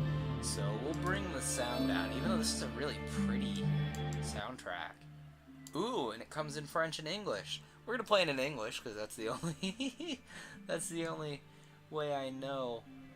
We'll keep all those where they should be. This is all running. Ooh, I like the sound design of this game. That might actually be a little small. Ooh, someone just retweeted my tweet. Tweet deedly deet. Tweedly deedly deet. Yeah! It's a couple people being like, hey. Hang on, let me bring the music up a little bit because it's a little low. There we go. That's a good comfortable volume. Yell at me if it's too loud on your end though. Just give a shout in the chat if you're like, dude, I can't hear you.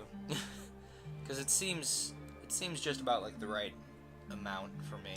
Like, how much tea is left? Oh, there's more tea than I thought. I thought I was just gonna be able to like down it and be done.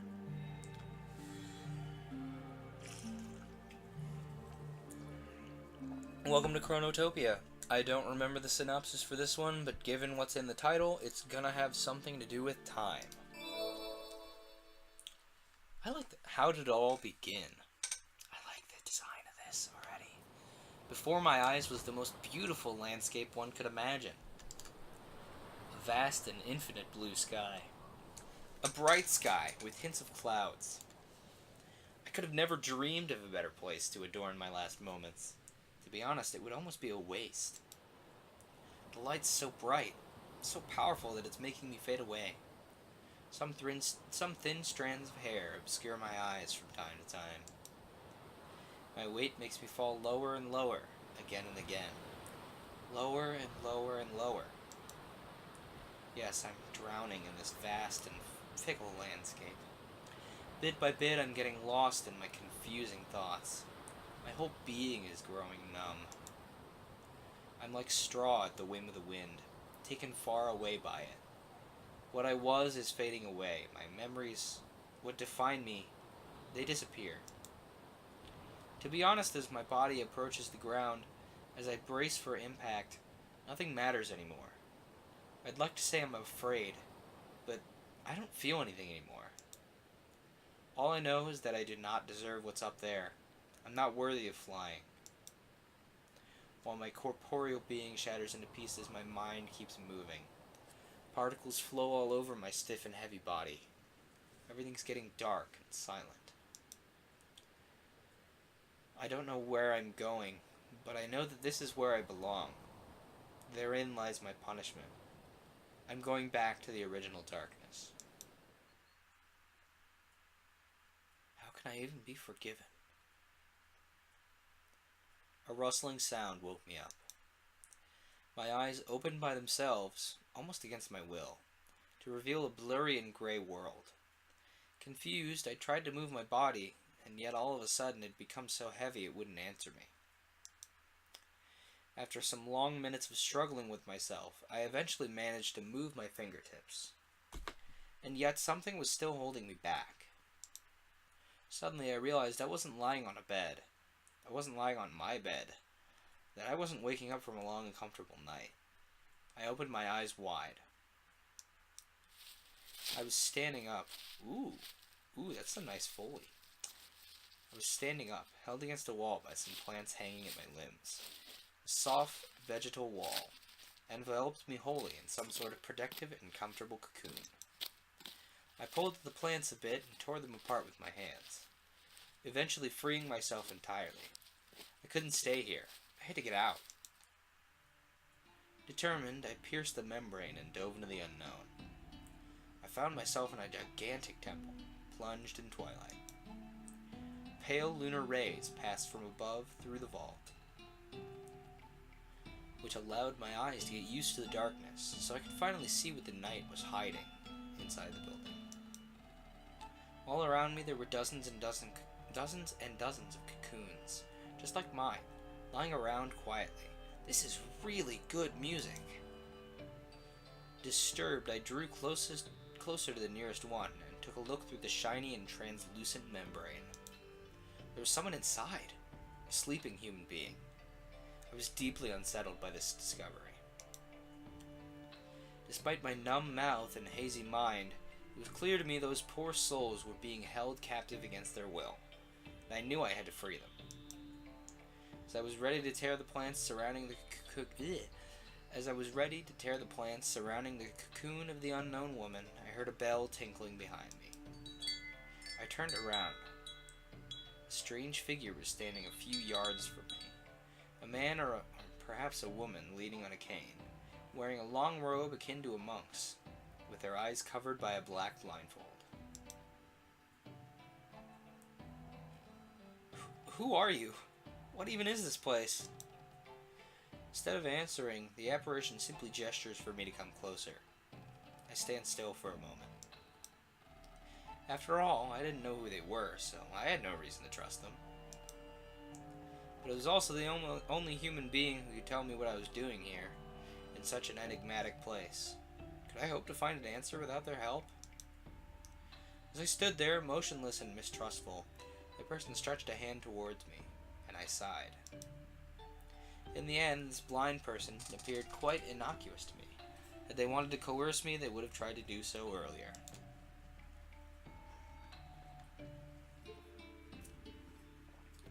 Suspicious yet determined, I held their hand and answered their call. Then they took me through the temple, in silence. To my surprise, there were a lot more rooms like the one I just woke up in, all filled with cocoons. This strange and dreamlike sight sparked my curiosity as much as it confused me. Where exactly are we? Why are there plants all around us? Why are people sleeping in those cocoons? But my companions stayed silent, and simply took me to the exit, which honestly upset me more than anything. At least tell me your name. Eventually, I reached the outside. I reached the outside. All I could see in front of me was a desert filled with ruins.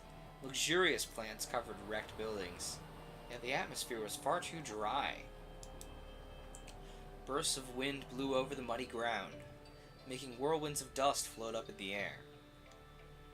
Whirlwinds of dust and muddy ground? Are you sure? In the sky, a giant moon seemed to watch over this mysterious landscape. This is so well produced, oh my gosh. Strangely enough, I felt anxious. Like I'd come back to a familiar place, somewhere deep inside my heart. A place I would have rather forgotten all about. My temporary guide made me emerge from my torpor by releasing my hand and bowing down before me. Okay, question of the day. Does torpor mean, like, thoughts? Torpor definition. A state of physical or mental inactivity. Lethargy. Dude, that's a nice word. I like that word. I'm gonna use that word. That's a good word. Wait! Before I had a chance to hold them back, they vanished into the depths of the temple once again. At the same time, a group of young women came out of one of the buildings and noticed me. They ran to me straight away, laughing. Oh my god, you just woke up? You must be in a shadow. What's your dream? What's your dream, Taz? Hey, don't be so pushy. The park show must be so lost right now. But it's the first time we meet a man and woman. I'm curious. I don't know what kind of thing I could see. I don't have the slightest idea what you're on about. Where are we? What is this place? Why are there people sleeping back here? What is going on? What year is it? Who am I? Don't worry, we're going to explain everything to you. But first you must tell us your dream. Was it only a dream? I don't know anymore. I was cradled by plants, it was dark, I had to get through them. Yeah, but what happened before that? Before that, I think I was in the sky. Yeah, a deep azure sky, but that's really the only thing I remember. Well, there's not a lot to talk about. If a newborn affirms they don't remember their dream, they must be a Raverick shadow. We must take them to this as soon as possible. You're right. His time is limited, so we should hurry and find his dream. Liz? Limited time? What are you on about? What is the meaning of this? What's gonna happen to me? That's simple. We're gonna take you to the wise woman of the village.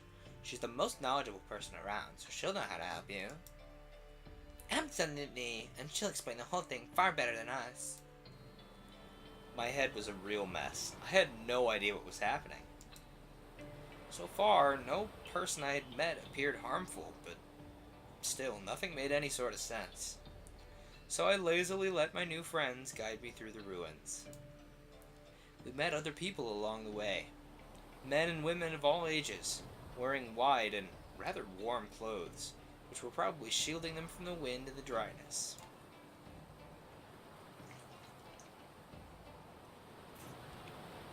Some of them were chatting on a doorstep. Others were building some terracotta houses, and some were pulling carts laden with tools. One could have thought it was an ordinary village if not for this peculiar and unspeakable feeling. It felt like these people were not entirely real. Like this hamlet was, in fact, just full of shadows. Eventually the young women stopped before a campfire. A small group was surrounding the fireplace. Move away! It's important that we see this right now.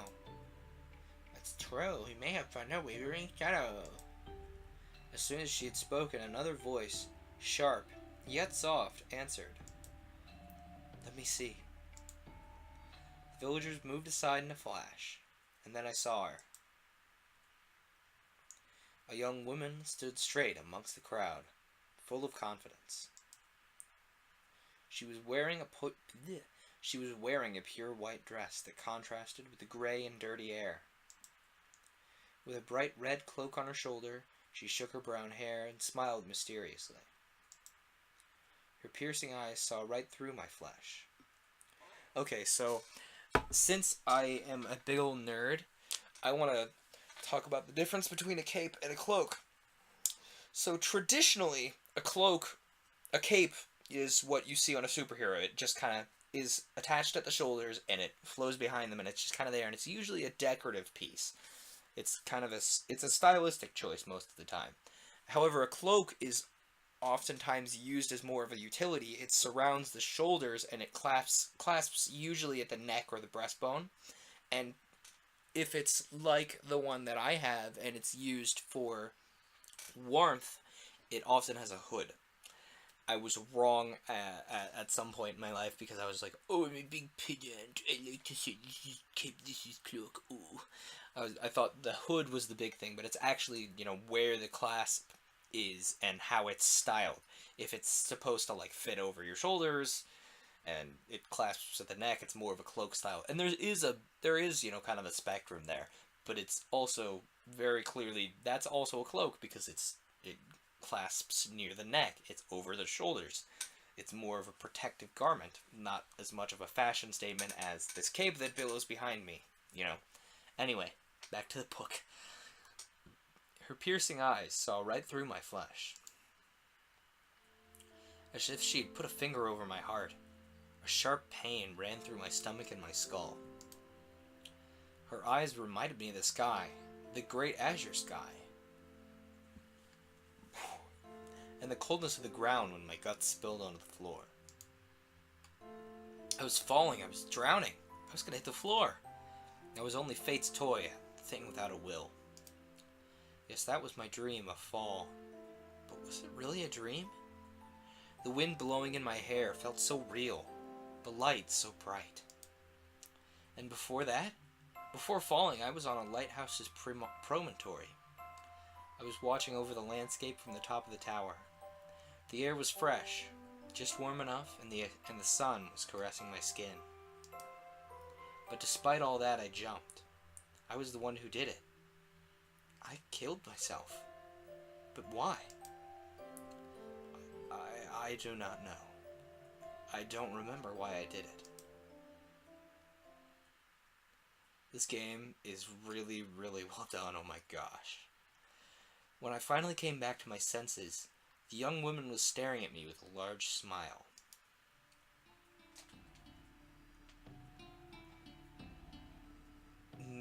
I don't remember this person's voice. You just got a piece of your memory back, right? Who are you? Ah, how foolish of me. I did not introduce myself. Where are my manners? My name is Liz. I'm the village's wise woman, and I'm going to be with you during the inner journey you're going to make in the following days. I don't get it at all. What am I doing here? What is this place? Don't worry. My job's also to tell you about the rules of the world. Let us begin with an overview of what's going on, and then you can ask me anything you want. Is that alright with you? Well, I don't really have much of a choice, do I? Subject personality is deeply pessimistic, I see. Is she messing with her hair, or are those robot fingers? Then if this is how you're going to be, go on. Ask me anything on your mind right now. That's not her voice. What do you want to know? Where are we? What exactly is a shadow? I'd prefer to know what exactly a shadow is, because these people called me it. By nature, a shadow's existence is cryptic. You wake up someday in the temple. You use your time as you see fit, and then one day you go back to sleep without any explanation. So we would call being born and dying, but that's not really the best way to describe it, because you can wake up multiple times or sleep forever. It's the tradition for each shadow to be given a name based on the dreams that they had while they were sleeping in their cocoon. It's said that those dreams are in fact memories from your previous life. Your presence here is some sort of transition, If you manage to put your previous life behind you, you'll be able to come back to life and have a second chance. If not, you'll be stuck here. Does this mean I'm dead? Well, probably. This isn't how you pictured the afterlife, right? Well, I mean, let's say it's just rather... How do I put this nicely? Surprising. I suppose it would be better if one knew the basics of metempsychosis beforehand, but that's not very common. Metam as in metaphysics? Or... Okay, Google. What does it have to say about this word? Metempsychosis. The supposed transmigration at death of the soul of a human being or animal into a new body of the same or a different species. Huh. That is also a very good word. There are good words in this one. I like this. Strangely enough, as long as we're alive, we never really worry too much about what comes after. I beg to differ. Rebirth and transmigration of souls, these concepts seem so distant to us. And when it is time to die, no one's ever really ready. What exactly happens during a shadow's birth? What's gonna happen to me? I mean, seriously, this is all very confusing. If you could be a little less cryptic and a little more informative. No, that's quite simple. The village council will gather to give you a name, and will let you live amongst our tribe until the next time you're called to sleep. If you wake up once again in the future, we'll give you a new name, and so forth. That's it? Most of it. That's the usual process when someone wakes up with clear memories of their dream, at least. Sometimes a shadow only has partial or blurry memories, so we can't give them a proper name. It's what wavering shadows are, people stuck between worlds whose flame could vanish at any moment.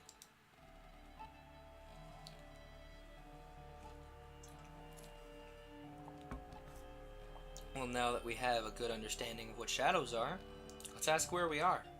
Right now, you're in a timeless space, which doesn't really have a real name, but I suppose you could consider it purgatory. In this world, the night is eternal. You'll never see the sun. There's no end to this moon, wherever you go. Nobody knows if it leads anywhere at all. Nobody knows where the ruins came from, and nobody knows why we're the only ones wandering here. But we do know that we're not living beings. We don't need to eat or drink, much less sleep. We're just here. By the way, that's why we called ourselves shadows. Let's ask why wavering shadows are different from the others first. I can't tell you why some people have it easier than others when it comes to remembering their dreams, but I have a theory. In my opinion, it's all a matter of individuality. Not everyone's ready to put things behind them, especially if they've lived a hectic life. There's also a high rate of wavering shadows amongst those who, well, killed themselves. I imagine it's because they arrived here with the will to forget. That's probably why we're a wavering shadow. We remember jumping off the lighthouse. I can't help but gulp as I wait for the answer. Hang on. What happens when shadows don't recall their dreams? That's what we're asking. The wavering shadow is locked in the purification hall for several days, so they can meditate and get rid of the mist in their mind. Does this mean like the Greek Iliad style mist, or is it just like mist as in it's obscuring the memory? And after those few days, if they manage to get their memories back, they have the right to join us. However, if they fail for whatever reason, they're denied. The wavering shadows who fail to come over this trial are cursed. You lose the ability to see as well as the ability to talk. There's only one way to atone for your sins: to become one of the temple's priests. Like that person I met when I woke up? They were blindfolded and they wouldn't speak to me. They were indeed a priest, so the better term would have been couldn't. They really can't answer you. I think I get it now. Priests watch over the temple. This is where most of the shadows wake up and where the faded shadows come to sleep. So you don't do anything special to keep them asleep? Not at all. Actually, the shadows who are on the verge of fading are irredeemably drawn to this place, and come stand next to the walls by themselves. The plants grow little by little over their bodies and cover them. Consider your cocoon an extension of your body. That's disgusting. I find it rather poetic, you know. Anyway, the priests lost their existence and now spend their lives serving the community. Some patrol all around the world and try to find shadows who wake up in other places. That's a noble mission, and yet all at once a lonely one. There's no other way to save wavering shadows? I'm glad you asked. See, some time ago we would simply throw them in the purification hall, waiting for them to overcome their trial by themselves. When I came here, I offered to help wavering shadows recall their past lives, using a method called called Is that as in mnemonic? Yeah, mnemotherapy. Mnemotherapy. That's the reason why those girls brought you to me. Yeah, that M is silent. It's mnemotherapy. I'm trying to pronounce the M even though it's silent. I'm scared. Let's learn about mnemotherapy. Mnemotherapy. This is really interesting, like lore, and like the UI is really well designed, and the music's really well done, and the sprite seems really expressive.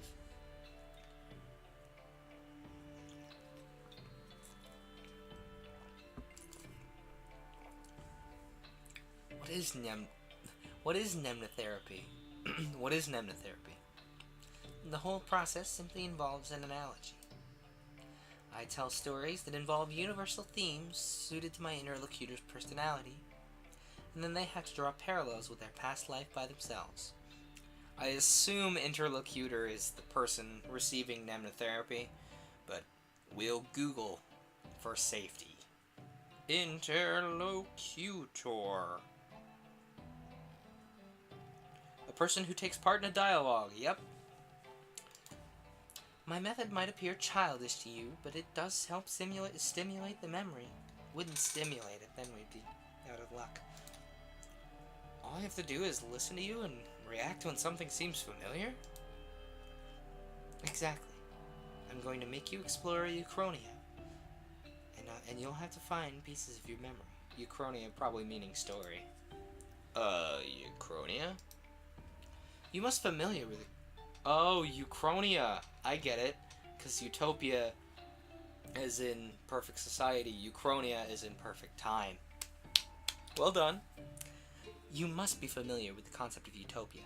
A place that doesn't exist and is yet perfect. As for me, I like people who travel through times that don't exist. Temporal utopias that I had the occasion to visit in the past. Small pockets of time which find themselves perfected for one reason or another. Wait, what do you mean by travel? I thought there wasn't anything else beyond this moor. I'm not gonna get into the details, it's rather hard to swallow. But let's say I have the huge privilege of being the only one able to leave the village. We'll put it that way. So, there's some sort of exit to this place somewhere? Not really. Well, it's hard to explain. Do you really want to know? Of course I do. Basically, I'm able to travel from one world to another. They're all closed spaces, but I can walk between worlds to find my way. I can't be seen by the inhabitants of the other worlds, but I can watch a great many things. That's why I'm able to take you with me to Uchronia, and why I'm a respected member of the village. No one else has been able to do this. Wait, so you want me to witness past events that you've already seen yourself? How's it even possible? Yes and no. Like I said, these are Uchronias, temporal utopias. They didn't properly exist. Time works differently there. I can go back to the creation of a world if I so desire. So, why are you the only one able to travel? Well, Liz looked uncomfortable. She took a deep breath and shot a profoundly gentle look at me.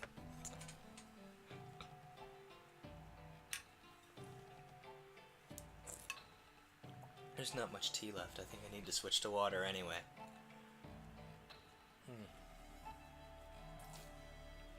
Very good. Very good tea. I need to look into this purple tea some more because it's delicious and it's purple, and I think that's neat.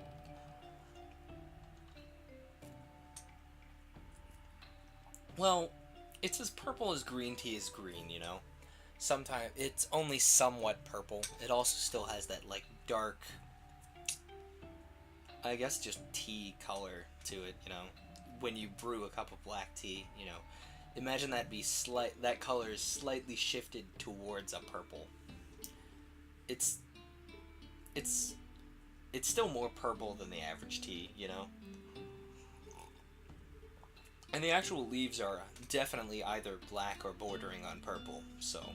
And it's honestly good tea, so...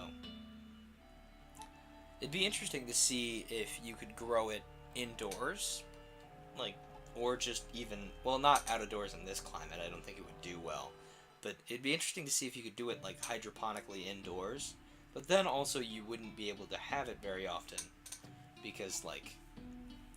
You're not going to be able to harvest leaves from it very often, I wouldn't think. Anyway.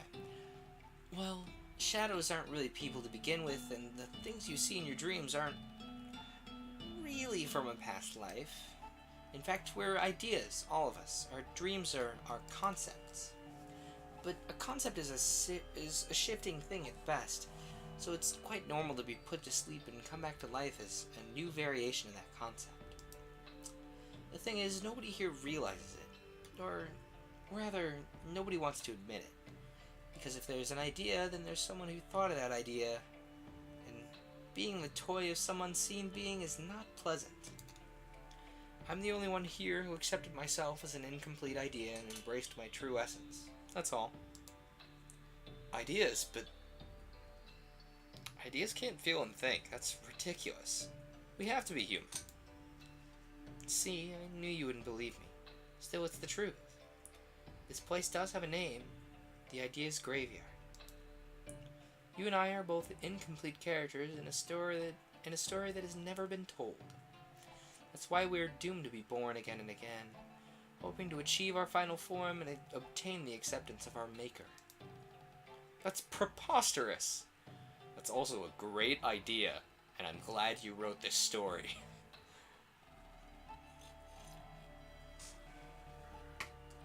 It also makes me wish that I could start writing some of the stuff I've been doing world building for, but I'm also a lazy bum and my writing is way too detail vomit and analytical for a visual novel, so... You know what? Forget it. You have to be a human being. I was only joking. Ha ha ha ha! That was so funny. I knew it. That was a weird metaphysical ramble you went on. Didn't make a lick of sense. Anyway, how do you manage to travel from one world to another? With magic. I am a witch. Voila, there's nothing more to know about. We can learn how to use magic? No, you can't. Only I'm able to do it because I'm special. I'm the chosen one.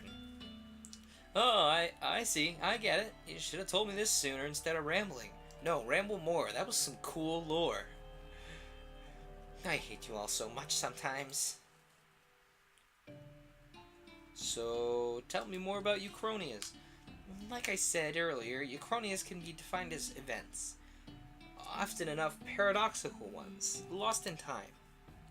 I especially focus on fairy tales, not only because they're well suited for the exercise, but because everyone thinks they already know about them.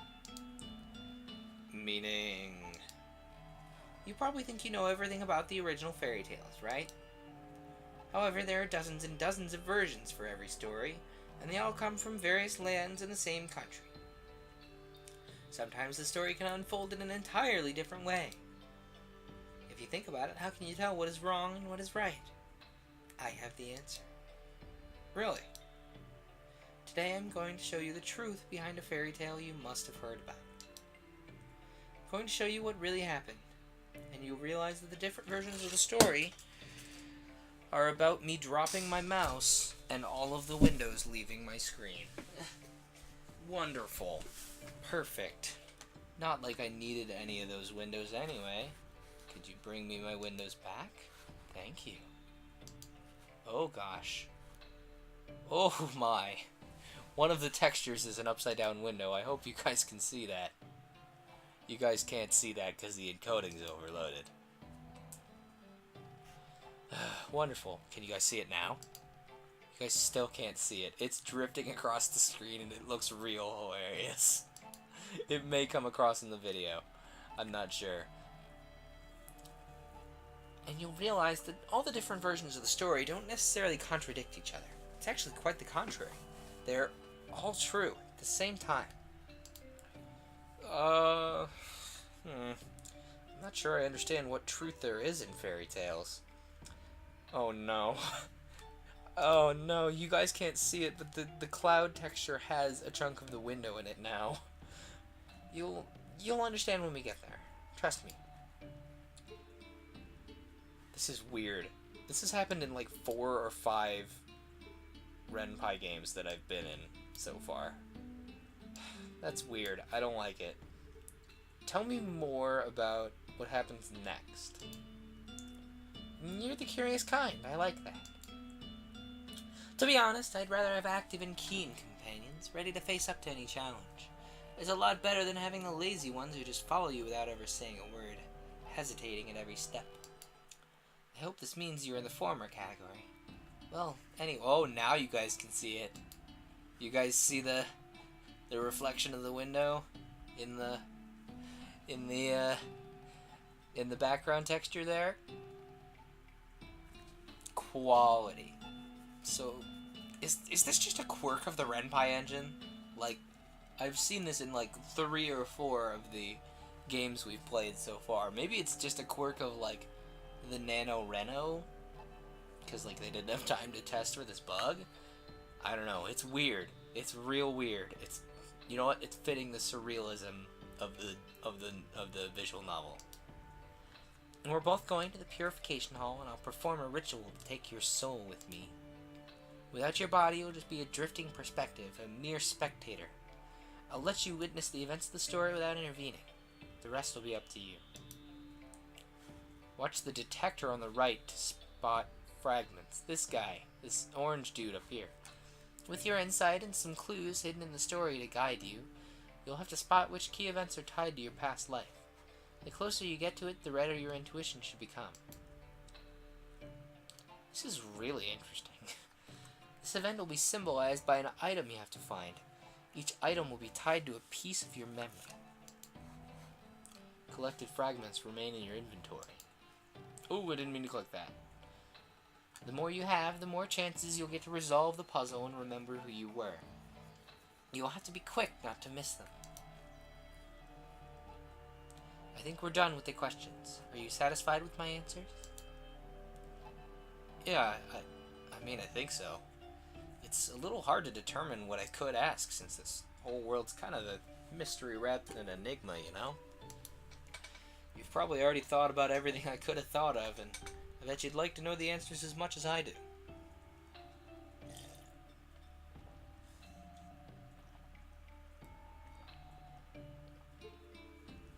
I'm just using the encoding as drink fluid break at this point.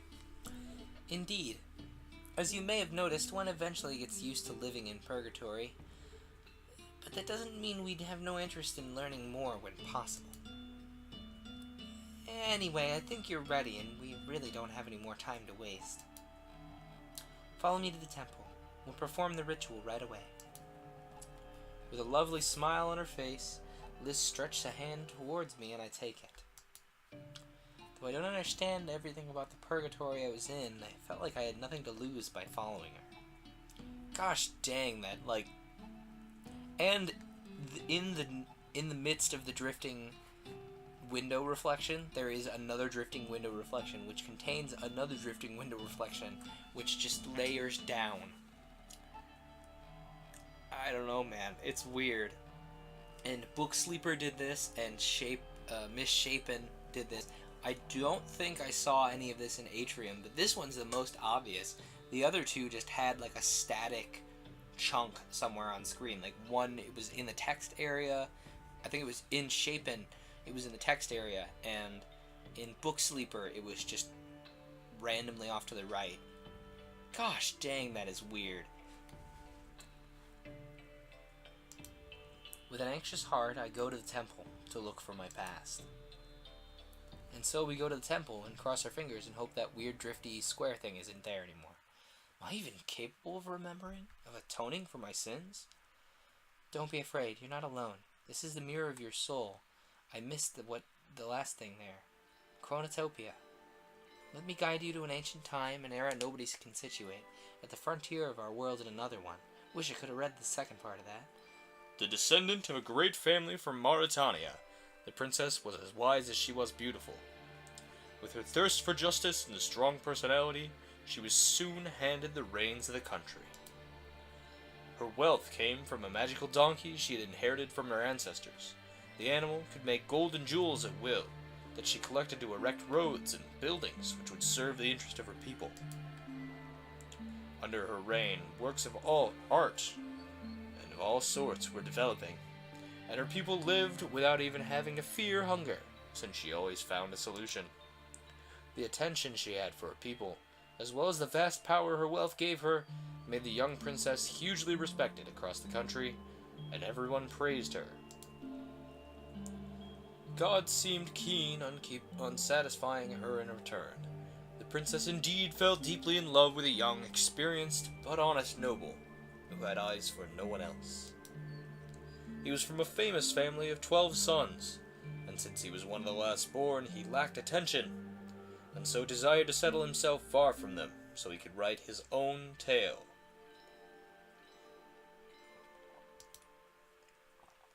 She gave him love and respect, and he asked for no more. From their marriage a daughter was born, and she was already on the path to being as wise and brave as her mother. Year after year, the queen and the king ruled together as fairly as possible. The magical donkey from which came their wealth was treated well, and the couple's life seemed perfectly desirable. A magical atmosphere hung over the realm, and there were rumors the queen had to be part fairy to meet success in everything she was doing.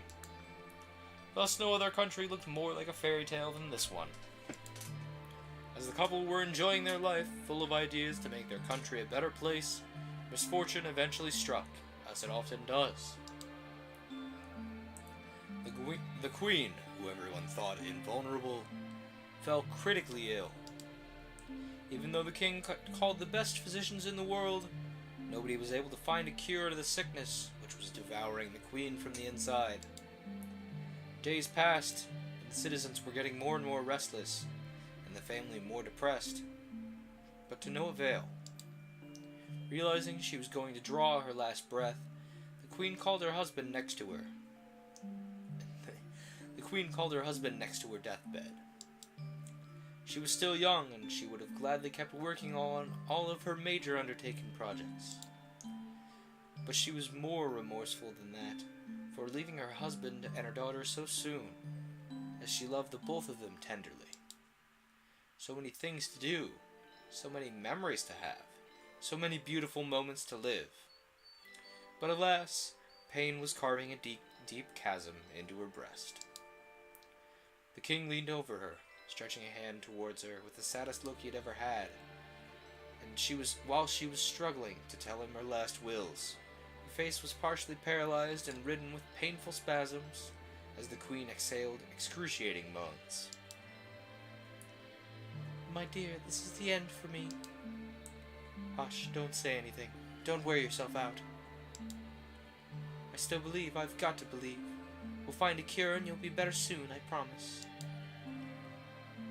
It's hopeless, I know this. No, I cannot believe it. Before I depart, I would like you to do something for me. I love you, you know it, and I love the young princess too. I cannot stand imagining you crying over my death for too long. I want you to be happy above all. What are you trying to say, my dear? I know how you are. You won't be able to accept my death. You've always searched for my eyes, for my attention. I already know all too well how sad you'll be. But you will not be able to mourn my death until the end of time. I would rather follow you in death than live without you, my lady. How silly of you. The kingdom needs you. Our daughter needs you. Don't leave them behind, even for my sake. But sooner or later, you will have to overcome my death. I want you to live, my beloved. I want you to live for me. I'll never stop thinking about you. Then please allow me to request something of you. I insist that you remarry. Find someone that will make you happy again. Someone able to take my place by the people. By our daughter, the princess. But I cannot do this. Nobody will ever replace you in my heart. I know it is painful. It's painful for me as well. Deep inside, I feel so angry imagining you in the arms of somebody else. But I am not selfish. I want you to be happy above anything else. If I am not here anymore, I want for at least a woman as wise as me to know how to heal your heart. This is my final wish. How could I fulfill such a cruel request? You are the only one my heart craves. The queen laughed sadly. Fever was causing her excruciating pain, and soon it was impossible for her to talk.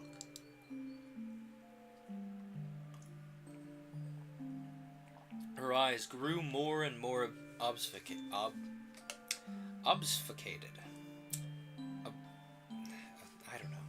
Obfuscated?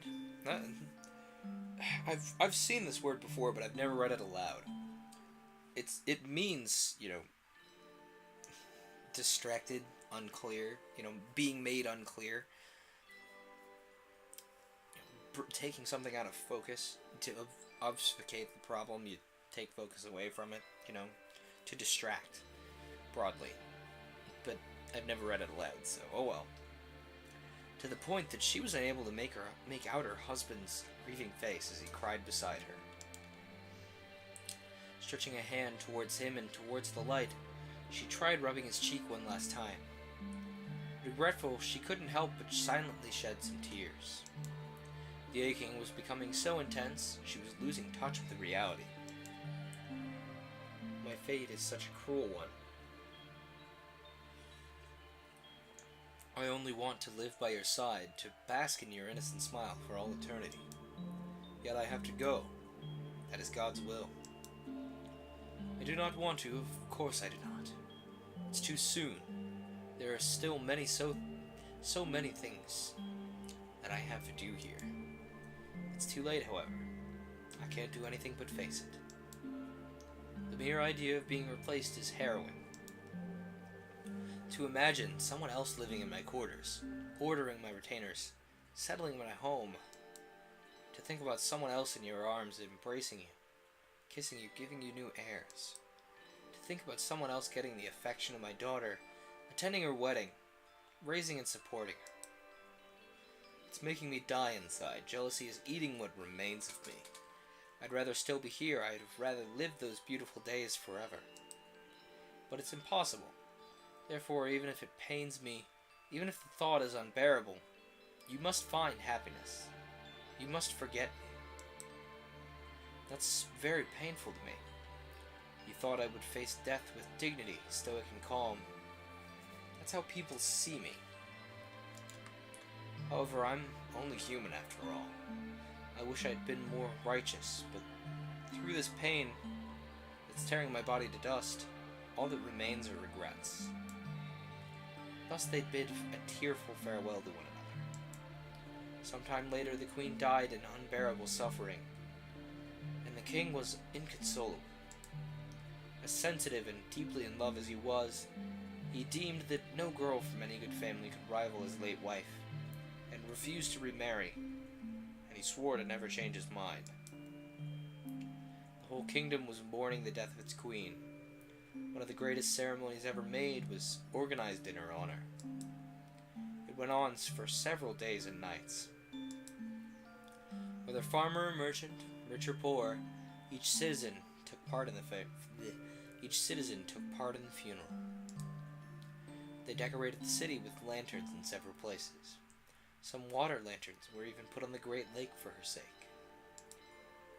At night, the candles could be seen all the way from the Lord's castle. The young princess, as sorrowful as her father, found comfort in admiring those lights. Those flickering lights looked like spots of hope to her. However, the country seemed to be consumed by a steadfast evil, a harbinger of storms. Thus things would never be the same again. As the years passed by, the kingdom slowly declined. Since his wife's death, the king had lost any hint of motivation, and he couldn't bring himself to do anything. He cancelled all the current great works the country was working on, thinking that they'd lost meaning without her, and he locked himself up in stillness and silence. The citizens felt neither heard nor supported, and discontent was growing. Yet the king did not care. It almost seemed like he was trying to be hated by his people. Only the magical donkey was keeping the kingdom from going bankrupt. However, the inevitable happened. The donkey's fame went beyond the kingdom's borders, and several neighboring and wealth-seeking lords tried to invade the lands, leaving them scarred by wars. The once lively castle was now a shadow of its former self. Artists and merchants were fleeing one after another, looking for more auspicious lands. The people lost all the faith in their lord. At first, the king's apathy and inexperience were convenient for the nobles.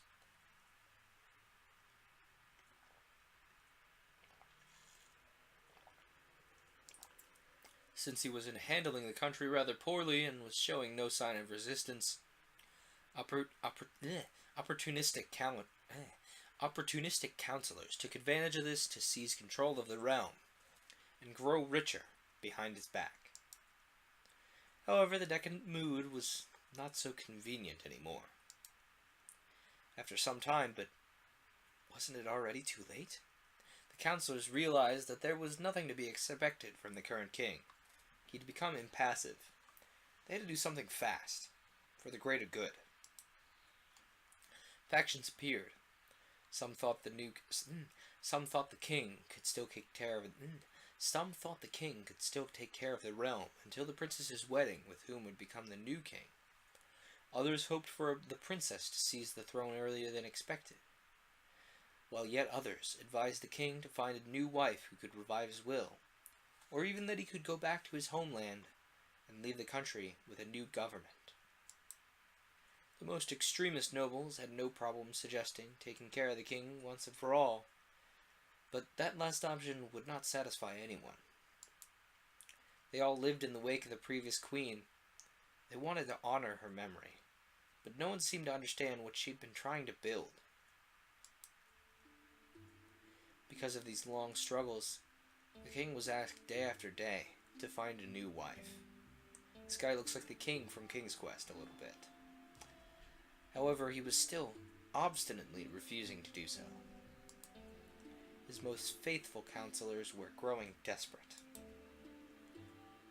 "But, Your Excellency, the whole kingdom's fate is at stake. You cannot remain impassive while some are scheming for your death or, good heavens, your replacement." "Exactly. Your lack of action is folly. You must choose someone to live by your side, to put an end to those complaints weighing on your shoulders." I do not care. Let them kill me if that is what they want. To follow my queen is my only wish. "You cannot say that, Your Excellency. The queen had always thought of the kingdom's best interests. If you give up the realm, you betray her memory." So be it. "If you do not wish to manage the kingdom, then why do you continue this masquerade? You should have married the princess off much earlier. Think of your daughter. It's time for her to see something else." My daughter the princess may hate me for all I care. My whole kingdom too. Nobody will ever be as great as my departed wife. "But my lord..." Enough! I do not want to see you anymore for today. Begone! Leave me alone. Oh, did the game crash? No, it didn't. Horrified, the counselors could feel the kingdom's ruin looming. While some were already planning a coup d'etat. Coup d'etat? Ugh. That's probably coup d'etat. I don't speak French, but I'm guessing. While some were already planning a coup d'etat, and struggling with one another to see some arbitrary throne, the loyalists thought that they had to find some way to pierce through the king's walls. To get a better in the back there was a little spider. That's really just attention to detail. There he goes again. You go, little Spider-Man. Run away from here. To get a better understanding of the king's psyche, they called an old druid. Go and try to convince the king to find a new wife. We're ready to do anything to make him change his mind, regardless of whom would be the wife he choose. Do not worry. Do not worry, sirs. Do not worry, sirs, and sit by. The druid, dishonest but quite crafty, was peerless when it came to influencing the human soul. As soon as he appeared before the gloomy king, he made a great impression by the mysterious look he'd perfected over the many years of his life.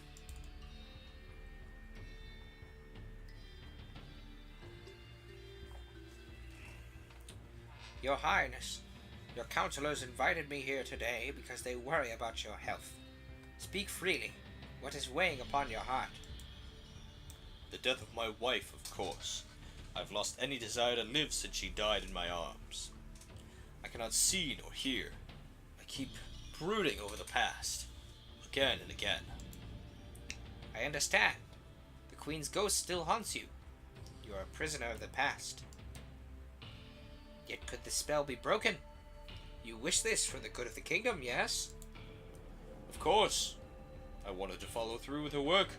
I wanted to be strong. But I let myself be shut away by time and decay. It's far too late now. If I may, there is a solution. You have to find a young woman able to become the new queen. No one could do it. I've taken a look at the portraits of all the neighboring girls from good families who were ready to be wed. They've been sent to me, all of them. There's not a single woman with her qualities. Yet you do not wish to meet with any of them. Why not give them a chance to show you who they are? It does not matter. I already know it. Could it be that you're taking the queen's? Could it be that you're taking the queen's last wish to heart, and you are only ready to Could it be that you're taking the queen's last wish to heart, and you're only ready to wed a far more beautiful woman than she was? Beauty is indeed enjoyable, but I do not care for it. I only ask her to be wise, smart, and righteous. Are you looking for someone who shares her traits? Aye. The king stood still, and given the awkward silence. Gosh dang this score!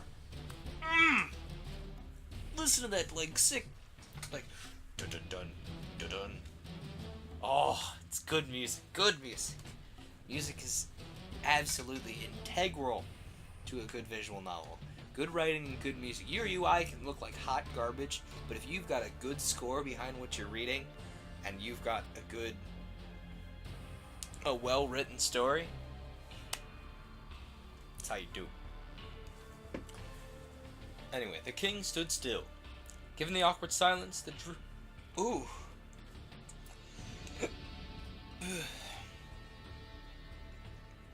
Give me a moment. Trying not to hiccups.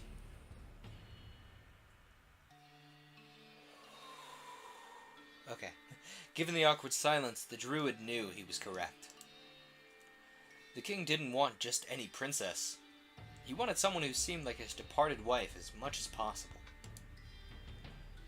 And if there were a Moorish princess, would you consider marrying her?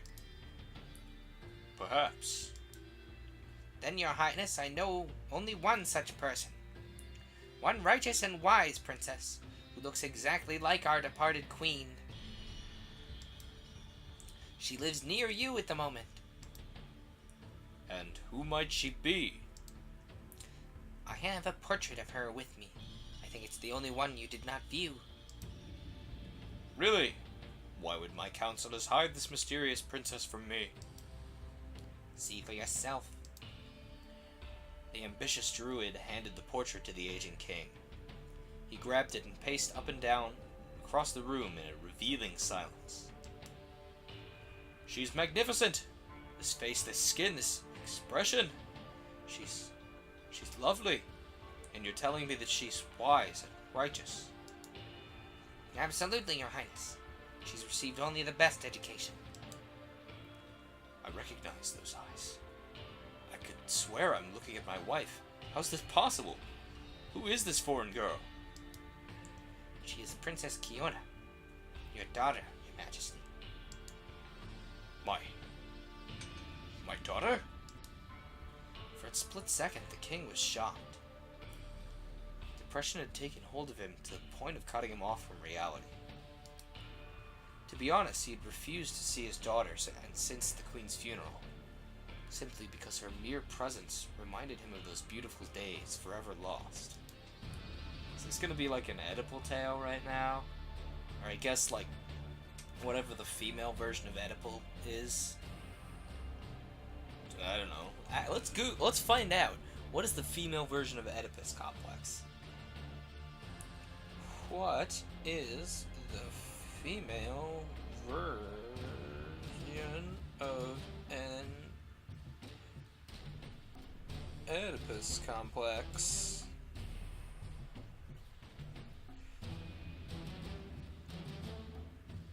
An Electra complex, apparently.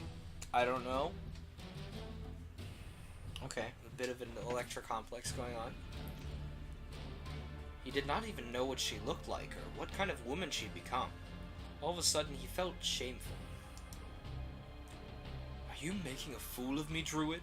Are you telling me to marry my own daughter? Admittedly, it must sound rather extreme, but think about it, Your Highness. Is there someone else who could look more like your departed wife than her? Is it not troubling?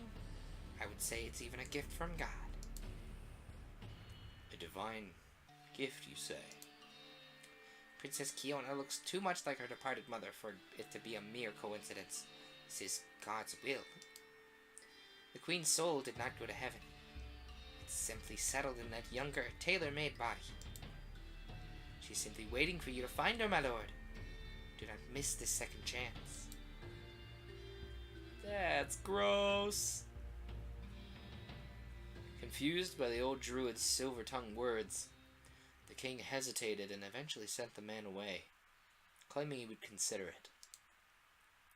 But the seed had already been planted. Weakened by his unstable state, the king was already struggling not to completely succumb to despair. The flickering hope the swindling druid had brought to him was enough to make the king fall into darkness. Little by little, over the course of more and more frequent visits from the man who had become his confidant, the king started to give in to the idea. The druid had a way of implying that the young princess was actually the reincarnation of her mother, and that she surpassed her in everything, so much that the impressionable king eventually believed in. This new obsession was the only thing keeping him alive from this point forward. And thus it was not long before he did the unforgivable. That morning, a sweet scent hung in the castle's corridors. The azure sky hinted at a beautiful spring day ahead. In the feeble light illuminating a four-poster bed, a silhouette was quietly groaning.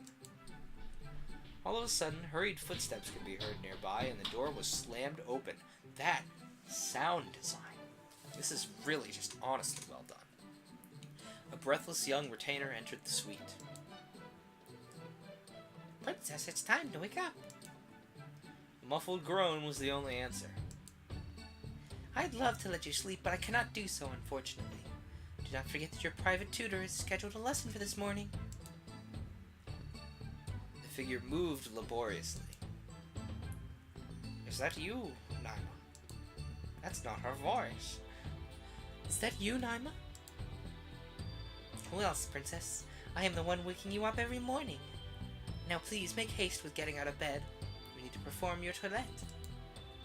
Without a word, the young girl stood up and let her maid guide her. Throw them precise and vigorous gestures. We don't need them here. Through precise and vigorous gestures, the retainer made her take a bath and then took care of dressing her. Just as the retainer was going to brush her hair, Kiona seemed to finally get out of her torpor. There's torpor again. That's a good word. I like it. What could possibly be that? What could possibly be that flowery scent that's been tickling my nose since this morning? It must be verbenas, Princess. It's the season after all. These two people's voices sound very similar. I can't do very many female voices, and I don't want either of these people to sound like a snot. Verbenas are quite exquisite flowers, don't you think? All those colors. Perhaps. Let's just have the retainer be a snot, because I don't want these people to blend into one voice. Well, I see you're not fully awake yet. Your lesson's gonna start soon, you know. Do not worry about me, Naima. I'm quite positive the poor sod will be late again anyway. I love, like, the sprite design, too.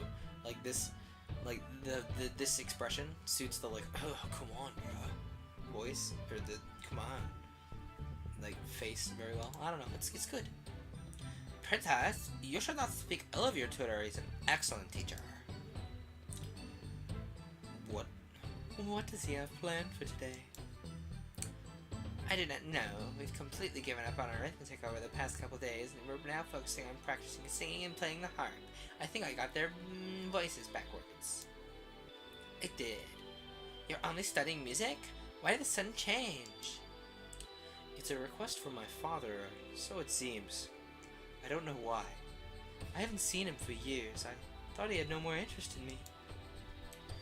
I'm sure the king is simply a bit shy.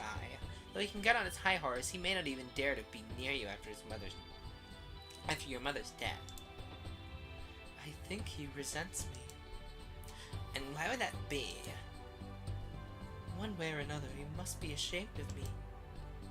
He surely had some mistress all the while, and soon he'll tell me that he wants to repudiate me. Repudiate meaning, as in, like, you are no longer the heir, I would assume? That would not be correct of him. Oh my god. In that case, why has he not tried to marry me off? I am 17 years old. Is it not unusual? I do like the freedom, but I cannot shake the feeling that it's a bad omen. After all, young girls from good families are wed between 12 and 14 years old. I'm getting old, and at this rate, no one will ever want to marry me. No way. With a lovely face like yours, perish the thought. You're as beautiful as an angel, princess. Oh my god. I love the, like, little tiny details in these backgrounds, like the little dust mote. It's neat. And so smart at that. No prince could ever refuse your hand. Thank you, Naima. It's nice of you to comfort me. You know I mean it. Look at that beautiful hair. I could brush it for hours without getting tired. Kiona gave a faint but tender smile. Naima had been her retainer, her personal assistant, and her confidant for a great many years.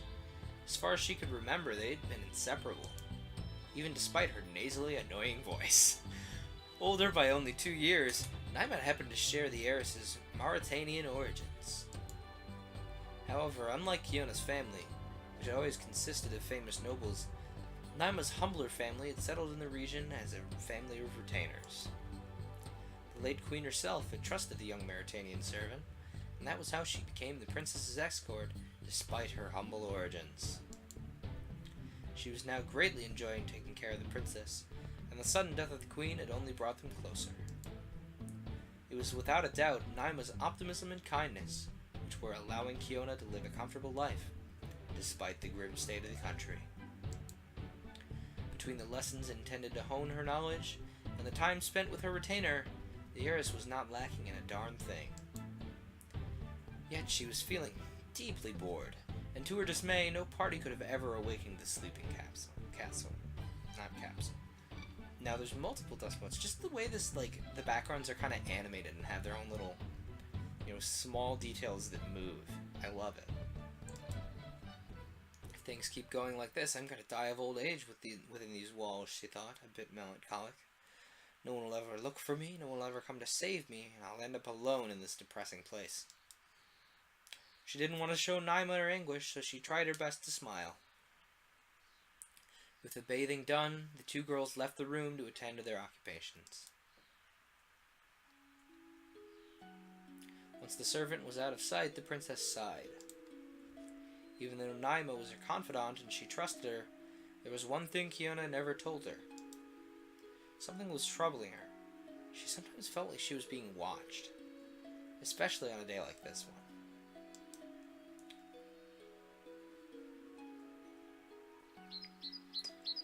The only thing is, like, this game's a little slow when it comes to background changes. I don't know if that's, like, just they didn't have efficiency in the engine, or if it's all the little details and whatnot they packed into this. The engine's having trouble with that. It might not even be an engine issue. It might just be my computer being like, hey, you're using a lot of my power right now. As the weather was sunny, her tutor enjoined her to go to the palace's inner garden to begin her recital. And as she had foreseen, the princess felt someone insistently looking at her as she was singing, a gaze that was coming from the king's cabinet. As usual, the king was observing his daughter from afar, with some sick tunes, bro. Staring at her with a desire that was not hidden anymore. The old druid had ground him down, and now the king was desperate as he was convinced. Oh, the king was as desperate as he was convinced. He had to marry her. That day, his counselors had gathered at his request. He was going to inform them of his decision. The mood was heavy. Everyone felt something major was about to happen. They were as worried as they were eager to hear what the king had to say. Thank you all for coming. As you know, many of you have been begging me to remarry. Until now, I was quite against it, as I wanted to keep the promise I'd made to my late wife. However, I believe I've finally found someone worthy of replacing her and sitting beside me on the throne. A round of applause filled the room. The counselors seemed both incredulous and ecstatic at once. Thank you for making that decision, Your Highness. You may have thought us as insensitive, but we were only doing it for your sake and the kingdom's. Absolutely, and we were sure the woman you have chosen will be up to the task. Someone's ringing my phone. It's not important, though. Could you tell us who the lady who managed to entice you might be? Of course. I will not hide the truth for much longer. She whom my heart has chosen is Princess Kiona, and I hereby officially announce my decision to marry her. In a shared moment of fear, all the counselors fell silent. Some thought they had misheard. Others thought it was a misunderstanding. One brave soul ventured to break the ice and shyly asked, Princess Kiona? Your daughter? My daughter indeed. Loud whispers then filled the king's cabinet. A mix of horror and bewilderment could be seen on the faces of the nobles. Time seemed to have stopped, and the cheerings had been replaced by contempt and cold glares. Another counselor dared to speak. But, Your Highness, with all due respect, you cannot marry your own daughter. The church says... Did you not swear a few seconds ago to accept my choice, whatever it would be? Are you never satisfied? I am finally fulfilling your wish, and still this is not enough. You rascals, begone! And no, I will not change my mind. I will propose to Kiona this very day. Thus the counselors were chased like criminals from the king's cabinet. Gathered in the corridor, they soon began arguing aloud, exposed to all the retainers who were passing by. The king has gone crazy. We'd warned you. We should have gotten rid of him. You fools, this is fault. This is your fault. The druid you paid so generously is a sham. He put some devilish thoughts into his head. Look at the result. It is just sleight of hand. By marrying the princess, he's trying to keep the kingdom under his yoke. Once the wedding is consummated, we will not be able to exile him anymore. Nor will we be able to ally with Kiona to take back power. We will be at his mercy. It's still possible to appoint an assassin and... Enough! It is because of you extremists that we are in this bind. Really? If your schemers had managed to come to agreement, maybe we wouldn't be here. Us? Are you not the ones who let that druid do as he pleases? Let us face the fact. You loyalists are at fault. They soon came to blows, and the news quickly spread like wildfire in the whole castle. As she was coming back from her tutor, Princess Kiona took the opportunity to wander in the near-empty palace, still in a melancholic mood. Once again, she had felt her father observing her, whether it be while singing in the garden, or later that day during other lessons. He had never stopped staring at her. She had noticed his behavior for quite some time, and she could not help but feel a deep unease. Was he, the man she had not seen for so many years, interested in her again? Was it an awkward way for him to make amends, as Naima said? Or was it for a far darker reason? Kiona had a bad feeling about this. Some other day she would have dismissed those thoughts. And yet today was special. All day long she'd been under the impression that the servants were whispering things in her path. Something odd was definitely afoot.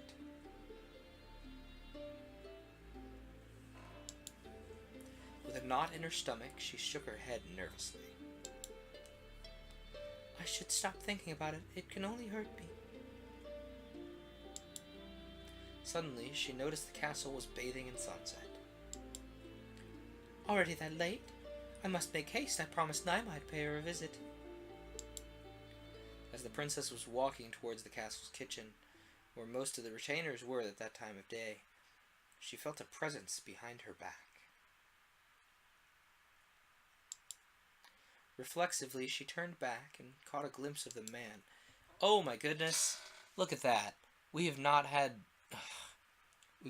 the actual book on screen for quite a while now. Probably, I would assume. Let me try turning off the capture and turning it back on again. That's genuinely annoying. How long has it been like that? I'm a little turked. I'm more than a hair annoyed about that. I've been sitting here reading this, and there's been like lovely sprite art and everything, and you guys haven't gotten to see a darn part of it. Oh well, you guys get the gist of the story. I wasn't really looking at the sprites anyway. Hopefully that didn't blank out when I started mixing voices. But anyway, reflexively, she turned back and caught a glimpse of a man standing before her. Her heart skipped a beat like never before due to the surprise. Astounded, she tried to fan herself to get rid of the warmth that was spreading through her whole body. She needed a few seconds to recognize this solemn man, but there was no doubt. It was the king. Father? What a surprise! I've not seen you in so many years. Are you surprised, my daughter? Well, since the death of my mother, you seem to be avoiding me. I regret that very much. Have I made you suffer? Yes, Father, I just want to speak with you again, if possible. All these years I was only inhabited by loneliness and bitterness. I did not want you to see me like this. But today I have decided that this cannot continue. I'm glad to hear it, Father. Still petrified because of how surreal the scene was, Kiona answered politely while taking a closer look at the old man's faded and worn-out face. Had he always looked that tired? That aloof? She couldn't remember. The unexpected presence of the king could have been a great moment of happiness for the young girl, but in the shadows of the looming night she could glimpse a red light in his eyes, a crazed and bloodthirsty light.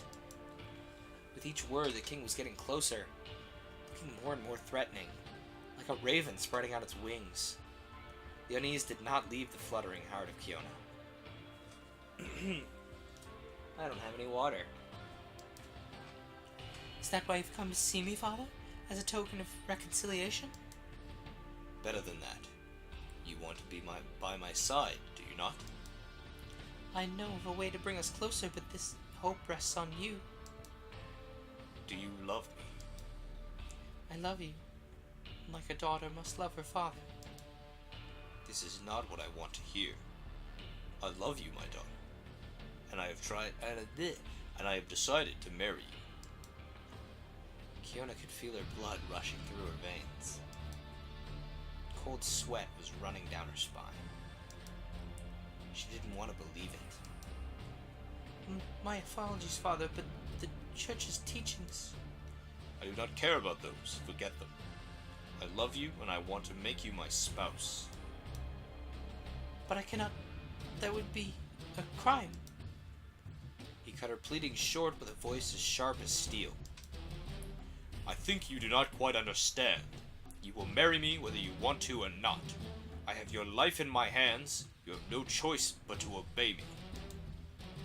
Terrified, Kiona glanced around her. There was no way to escape. The king's imposing stature was blocking the corridor. Yet an urge to run away was tormenting her from inside. She had to find a way. She tried to negotiate. Please, at least give me some time to think about it. The old king scowled at her with a displeased look. You have 1 hour. No more, no less.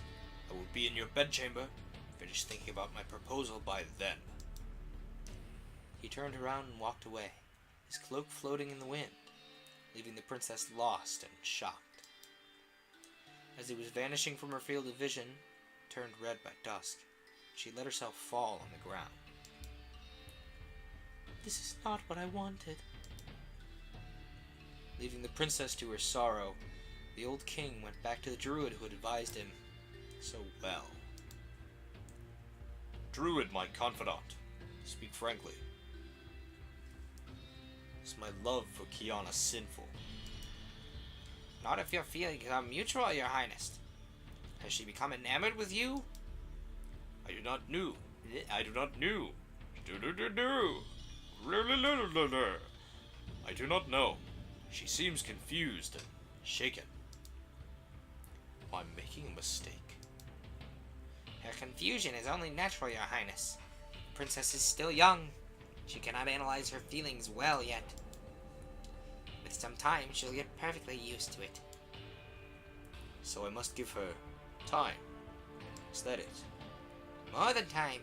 She needs to forget her reluctance. For that reason, you should, for instance, answer to her every whim. If you shower her with presents, she will soon understand how strong your love is, your highness. I will keep that advice in mind for after the wedding. But tell me, do you have a daughter? Unfortunately, I do not, your highness. But believe me, if I had one, I would not think twice before marrying her. Pleased with the druid's cajolery, the king left his cabinet, even more determined to make his daughter yield.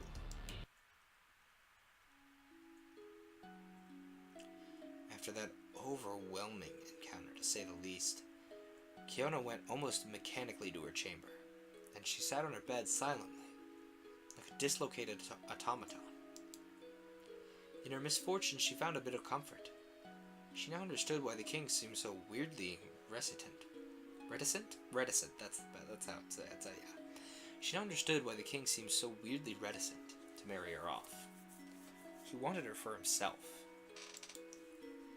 But it was not morally acceptable. After all, he was the man who had conceived her, and the principles she had been taught were quite clear about this. Had he gone crazy? Was he trying to damn her to hell? A rush of disgust violently seized her throat. No, this was not right.